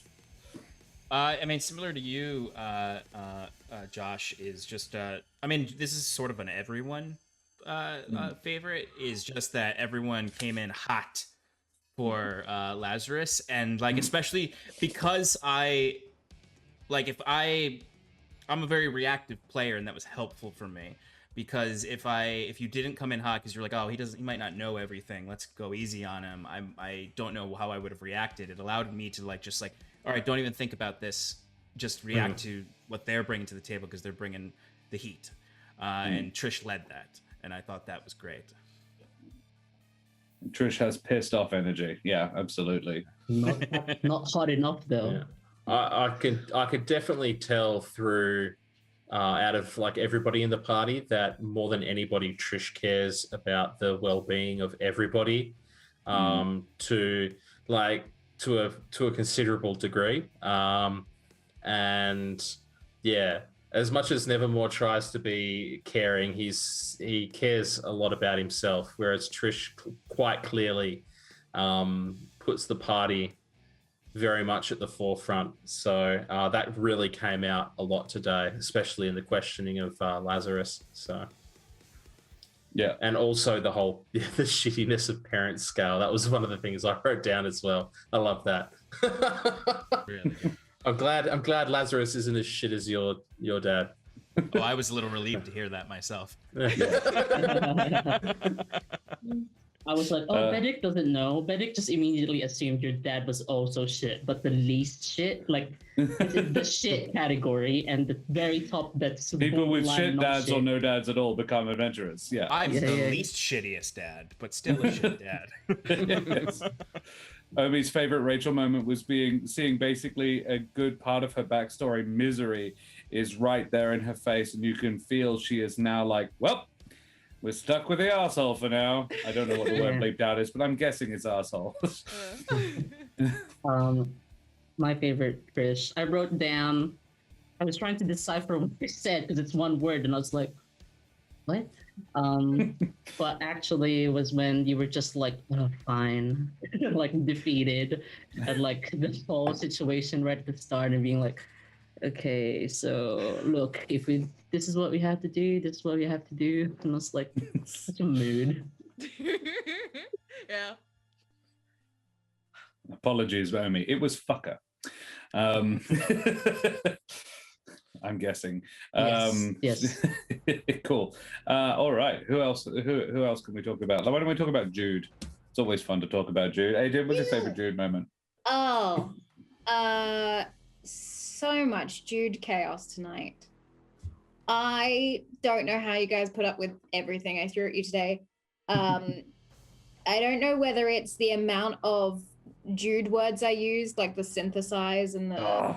There was another one that I... Irresponsible. Irresponsible when he was responsible? Yeah. Yeah. But I think it has to be saying that I have a lover in prison. Yes. and then spouting the whole fact that Jude has no clue how kids are made, and now this group, specifically Trish, potentially, because I'm going to hand her the letter, is going to have to explain. Joy. I will write said letter for next week, Rach, so you have it in your backpack. Excellent. Yeah, this is actually factually true as well, Sean. She does have a lover in prison, but it's like a guy that she convinced to be slightly happier after murdering a bunch of his friends and then arresting him and sending him to prison. No. It was the bandit boyfriend that I sent to. Yeah. That's not the guy I killed that's the other guy, because there was a guy that I like stabbed the eyes of with a javelin, who then I sang to. Yeah. He also went to prison. Oh, I thought that was the boyfriend. No, it's the a different boyfriend one. was in the bandit camp. We had that moment where Helvig put like fireflies behind us. And... Oh, That's right. Yeah. You did, however, murder his boss, though. So you did murder some of his friends, and then, I played matchmaker for that. Yeah, you did. All my friends were like, ooh. Yeah, you surrendered. Yeah. Yeah, she flirted him into surrender, and then became his girlfriend, and then never saw him again. And forgot his name. Yeah, completely forgot his name. She said, I'd visit you, and has not. Other favorite Judes. I'll go in before somebody steals it. Go on then. I made your tummy bold. Yeah, I'll be honest, that was no. on the fly. I didn't intend that. That wasn't part of the way it works, but I enjoyed it. I loved it. I was just like, man, what a Jude perspective on that. Yeah. Hello, Kitty. Or the pussycat. Rach? I really liked you asking Trish to teach you how to read. That's adorable. And she absolutely is going to. Because she's the only non-wizard in the party that Jude could ask. Yeah. I'm not Too many asking a wizards. wizard, they're all dicks. Hey. We just have Tracks. 3. I think someone needed to make a comment that we have 3 wizards in our party right now. That's a lot of wizards. Yeah. So many wizards. I mean, one's a tank wizard, one's a Bernie wizard, and one is partially fighter. Still. But yeah, they are 3 5-level wizards. I'll teach you how to read. Other favorite Judes? I have a couple. I You really go liked first. thank you. I really liked when she was questioning after Lazarus said that he lost a friend and now Lazarus is a dick. When she was questioning if she would become a dick now that you guys lost. I thought that was a really good scene, and one, it's an interesting reaction to hearing that, but 2, it was with Jude's character was very compelling because it's so childlike also. Yeah. I dug the Jordan and then instantly just like running out of the room. It's not like we'd just gotten back and had found the bad guy or anything. You're just like, Jordan! Out you go. And I also just loved the final conversation you had with Jordan. And it's like the whole kind of lovers thing and like, why are people weird about it? And you could tell you were getting really frustrated. And you gave that like angry hug, and then the so family can be lovers line. Ugh. I just laughed pretty hard at that. So And then Josh was like, family are meant to teach. you could just tell that Jordan slash Josh was getting like flustered almost with like, how am I supposed to lead into this? And you're just like taking every single little loophole.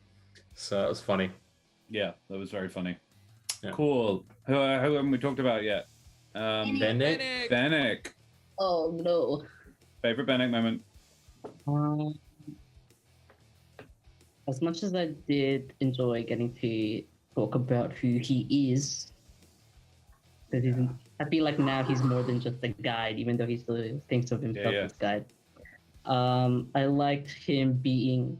I think that was him venting out his energy from like just simmering about Lazarus and not being able to say anything when Nevermore was like, oh yeah, you probably wanted to do necromancy because you know dead things. And he was like, how dare you, good sir.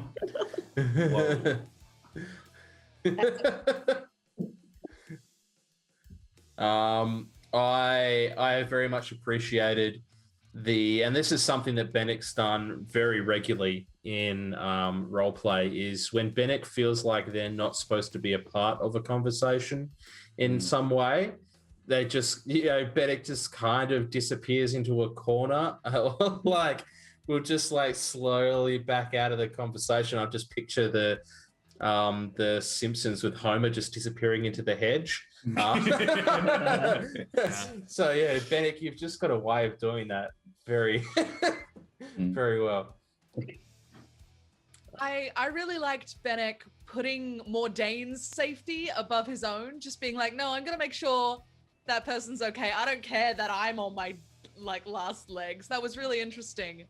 I thought it said a lot about your character. It was cool. The beast below. The beast of the books. I have two. Uh-huh. One was dropping that you don't have a father. Yeah. Because that spurred a lot, and also let us in a little bit more into Benneck and like that situation. And I love that nobody asked if he has a mum. Yeah, it was fine. We were talking about shitty dads. We'll talk about shitty dads another day. We can talk about shitty mums and how my mum ran away from me, and then I thought she was dead for like 10 years. Anyway, it doesn't matter. It's like, at least you've all got dads. And then my second one, which I really thought was hilarious, was when Jordan was questioning Jude about if she loved her friends, and then he like said Benneck, and then Benneck was like, I mean, you can add me in there if you want to talk about me. And I was like, oh, that's a new side of Benneck I haven't seen. Was like this wanting to be included guy, and it was just a fraction because usually Benneck doesn't show us that. So I saw you. Damn it. I saw you. Yeah, you were seen. I'm exposed.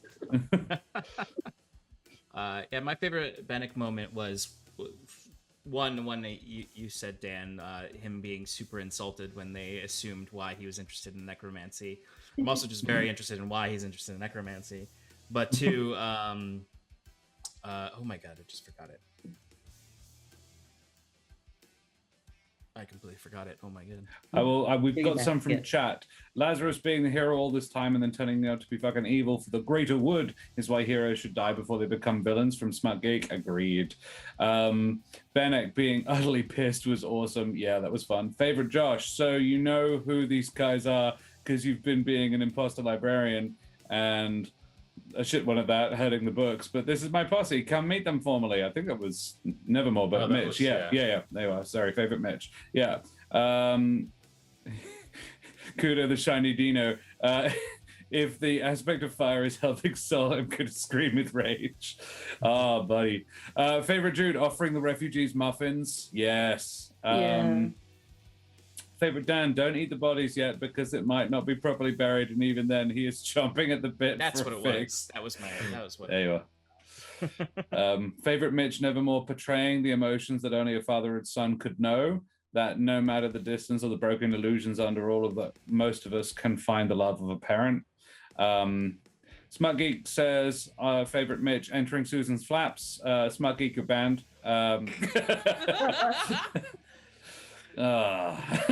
You had to. Hashtag Mummy Caper. Saddest Jude moment was Josh stopping AJ from breaking into song. I'm sorry if I song blocked you there, AJ. Yeah, that was. Yeah, I was like, No, I feel like the saddest Josh block was you don't have enough muffins for the children. That hurt. Yeah. That hurt for me. Yeah, I felt good about that one. Serum says, I'm going to record the explanation, Rachel, and make it and use it to explain to Sage in 10 years. Make sure it makes sense. Oh, dear. Where are we? Oh, wow. Okay. Seriously, Jude giving away hundreds of muffins. Benneck being pissed was excellent. Actual favorite, Josh, I'll say it again, my dude. The way you DM, fracking great. Thank you, Omi. That's very kind of you. Cool. Serum has a daughter called Sage. FYI. That's, yeah. She's wait, you're going to wait till she's 14 to explain the birds and the bees? Okay.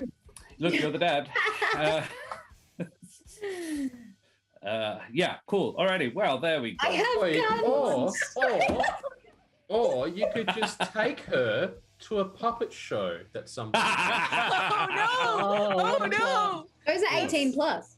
No, we do Okay. do one for kids, but it's not about sex. Okay.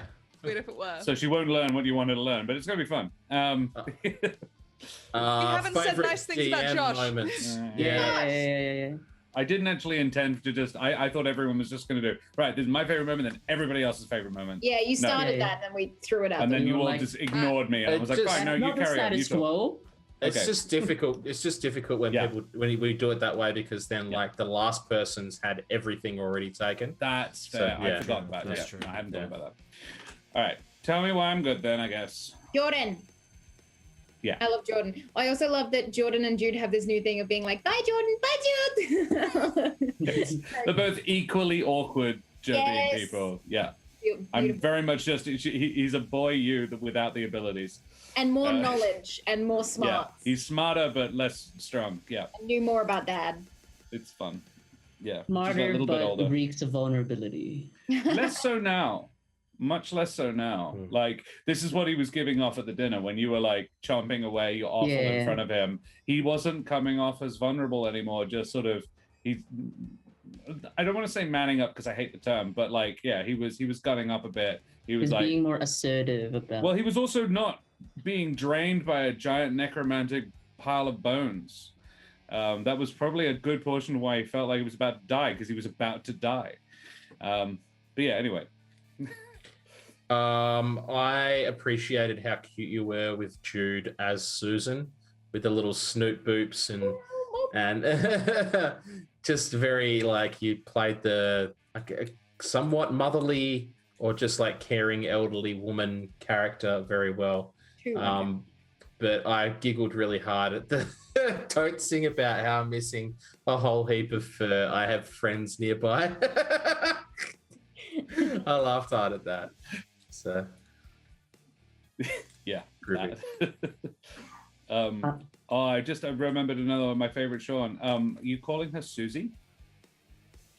That was cute. I was like, that's cute. Yeah, that was fucking cute, Sean. He called him Laz. They had nicknames. Yeah, yeah. Laz and Well, Riffin calls him Laz as well. They all call each other Laz. And yeah. Get you, damn it. Riff I mean, and Susie. Riff, Susie, Yeah. and Laz. Susie Riff. Yeah. Cute. I'm not going to start calling you Jew. No. Don't, Dude's plenty short enough. don't do that. Yeah. Nope. Like when Josh said, like as Susan, like, my God, how you sprouted. I was like, oh. That was good. Also, that's such a like Humblewood like phrase, you know? Thank you. Like, I was like, oh, brilliant. I loved it. I really liked your description of the refugee camp. I thought it was Horrible. you didn't spend too long on it, but you set up the vibe very concisely, and it was miserable. And the subtle thing about there's not a lot of bird folk here, I'm like, oh, that's a thing. It conveyed a lot of information in a very concise way, and I was impressed. It was Thank good. Yeah.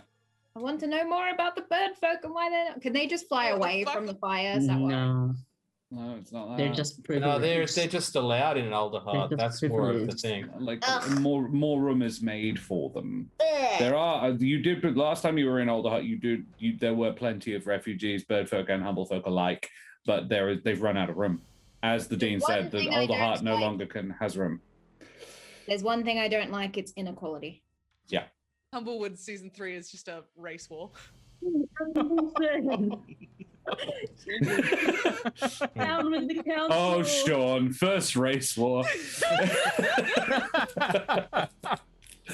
Oh We my know which Uh, professor's leading the charge. Oh no. Right. No. Alrighty. Fucked. That's fucked. Yeah. Yikes. Oof. My favorite Don't put Josh that on moment her. was probably generally Susie was great all around, but Thank you. also like as coming in as a character who hasn't played in the game or hasn't, and as someone who hasn't learned a lot of the lore, I wasn't sure what Susie was going to be like, because all I know is that she retreated from the world and was hurt in our last mission. So I was like, oh, she's going to hate me too. And then she was so kind, and that, like, I felt it in, like, Lazarus's heart of, like, ugh. And then when she got serious, when he was like, I'm going back, that was really good. And especially when she asked him, and you're taking him, I felt the scolding sister in that moment. Yeah, thank you. I was proud of that. Susie was cool. Alrighty, cool. Thank you very much. I feel flattered. Let's tell everybody who we are and then go for raids, because we've got some love to share. Sean, tell us who you are and where we can find you. Hello, everybody. My name is Sean. I have been Lazarus tonight. I am from Paradise RPG, where I do a whole bunch of nerdy things on Monday nights, Tuesday mornings, I guess, for your time. I am the DM for Advantage in Paradise, our actual play homebrew campaign set in my homebrew world of Aradun. We play at 7 p.m. Eastern Standard Time. It's what I'm going to be doing right after this, is getting ready for that. Prepping this afternoon for that, because I didn't have a lot of time this week to prep, because we were doing a charity for Jasper's Game Day where we raised over $6,000 for Jasper's Game Day, and that is still open for donations out there, at least for the next 24 hours. And for the Aussies in the audience, that's like 8,000 Australian, so that's awesome. Well done. And I also paint minis, draw maps, and talk D&D and other nerdy things on Thursday nights for Relaxing in Paradise, and then we have a show on Sunday nights where we recap what happened in our previous episode. And we're going to be expanding programming in the future to include more things, more people, and more stories and more systems besides D&D, because I played Quest this week and I love it so much. Never played Quest, check it out. But yeah, that's been me. Thank you so much for having me here. I had a blast. I really did. I was so tired in the morning, and now I'm hyped. Sean is going to be here for the next 2 weeks. Ladies and gents, that's spoilers. Yeah, he's going to be with us till the end of the season, provided Lazarus survives that long. But yeah, hopefully. Trish doesn't stab him in the night. That's what I was going to say. Oh, you're worried about Trish? Oh yeah, sorry, Benneck. All right. AJ, tell us who you are and where we can find you. Hi. Hello. Hey guys, I'm AJ Winters. I am a DM here at Roll for Damage. You can find me on Instagram at AJWintersVO, where I keep you up to date with all the creative things I am doing. And this week I am doing a marathon of D&D content. Today was Humblewood. Tomorrow I'm on Phoenix Iwaki's channel on their 7-episode miniseries playing Koa. And Wednesday, I'm going to be back here on Roll for Damage doing One Shot Wednesday with Josh as the DM, playing a badass duo with Dreaded GM, a brother-sister team-up, kind of Team Rocket style. And Thursday nights, as ever, the Academy of Xandar, Chapter 29. Penultimate ep. Yeah. Hey! Amazing. Awesome. All right, Dan, tell us who you are. Hi, I am Dan. I am D-Rep in Twitch chat and Roll for Damage's Discord. Aside from that, you can't find me anywhere because I live in the meat space, and that's where most of my things and endeavors are. Also, I love you guys, and I hope that Josh doesn't make me do other stuff as Helvig that I'm not sure what's happening anymore. He will. I will. Great. Thank you. Mitch, tell us who you are and where we can find you. How you going, everybody? I am Mitch Earnshaw. I played Nevermore tonight. A pleasure, as always. You can find me on the Twitter at Mitch_Earnshaw. You can also see Rachel's amazing socks over on Twitter as well. If you haven't already, check that out. You won't regret it. And I'm looking forward to the last... Oh, damn, foot cam. And looking forward to the last 2 sessions coming up for this season. So Yeah, fantastic. Rachel, tell us about yourself and your socks. Hello, yes. My name is Rachel Foucar. I'm a writer, actor, and creative trash at large. You can follow me on Twitter and Instagram for posts, including my socks. They have aliens on them. They glow in the dark. They're the best. Excellent. I'm also in another campaign on this channel, Ravnica War of the Spark. We had our first episode yesterday, and it was awesome. So you should definitely come along and hang out next Sunday, because it's very fun and wild. And I also wrote a book called The Rings of Mars. It's a sci-fi book, and if you check that out, I would be very pleased. Yeah. Yes, we are expanding the shit out of our programming here on Roll for Damage. We have, is it 5 games this week, AJ? We're not sure about scales yet. Humblewood, One Shot Wednesdays Academy, and Ravnica. And Ravnica. I don't think. No, I'm not we sure don't about have scales yet. No. Scales is in a bit. Yeah, I'm actually talking to Nova right after this. Oh, perfect. Oh, cool. It might be Splendid. Well, Yeah. stay tuned for news on Scales, if not a mini series by one of their crew. So Every Yeah, time it's I just something want on to chat. Saturday. something on Saturday. TSA. TSA. Yeah. Where I Amazing. play another bad dad. But we don't know the daughter yet, so it's different. Works pretty Mesdames bad, and Monsieur, Damen und Herren, and beings of indeterminate gender and persuasion, I am Josh the Pirate, and I've been your humble DM and storyteller this evening. If you enjoyed my face and voice tonight, you can find me in Paparotica at Fringe World and generally infesting the art scene in Perth and Roll for Damage on the internets. We have One Shot Wednesday coming up this Wednesday. I will be DMing, and I am overjoyed to announce that I will be having AJ Winters of Winter's Tales, the dreaded GM of the dreaded GM fame. Josh himself is coming along. We will have Axel Bebbington from the Ravnica game on Sunday, and previously of Shaw's Edge fame. And finally, a new player, Rhythm of the Mind, who is an online author, and you'll get to know more about them, will be joining us as well, which is very exciting.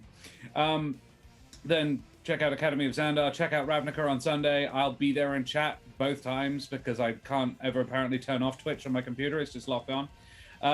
And yeah, if you think I could stand to turn the face down a bit, but you do like the majestic voice, then I'm also part of the Debbie Dragons crew. We're a 5e D&D podcast in a fantasy gunpowder setting where I play the infamous and deadly pirate Skern Felspar and his little dragon, Rush. Ep 30 is dropping very, very soon. So yeah, stay tuned for that. Guys, I have to tell you about some amazing people who aren't here with us right now. Brepai, the amazing artist Brepai, or Brepai. Brepai did all of our art. She did the art for Lazarus. They're great. We have to talk about Woodenforge, our fantastic sponsors. They make things like what AJ's holding in her hands right now. They are the creators of WA's finest homemade handcrafted wooden tabletop accessories, and we love them to bits, and they're incredible people, and you should check out their stuff at woodenforge.com. You should also check out the Deck of Many, who wrote the book about Humblewood, and they're writing the second book about Humblewood now, and I'm going to use it later. So, guys, thank you so much for coming.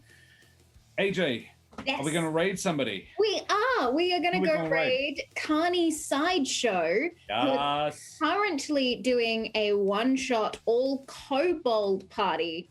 Excellent. Rise of the Red Scales, in Oh, brackets, goodness. not those stinky blue scales.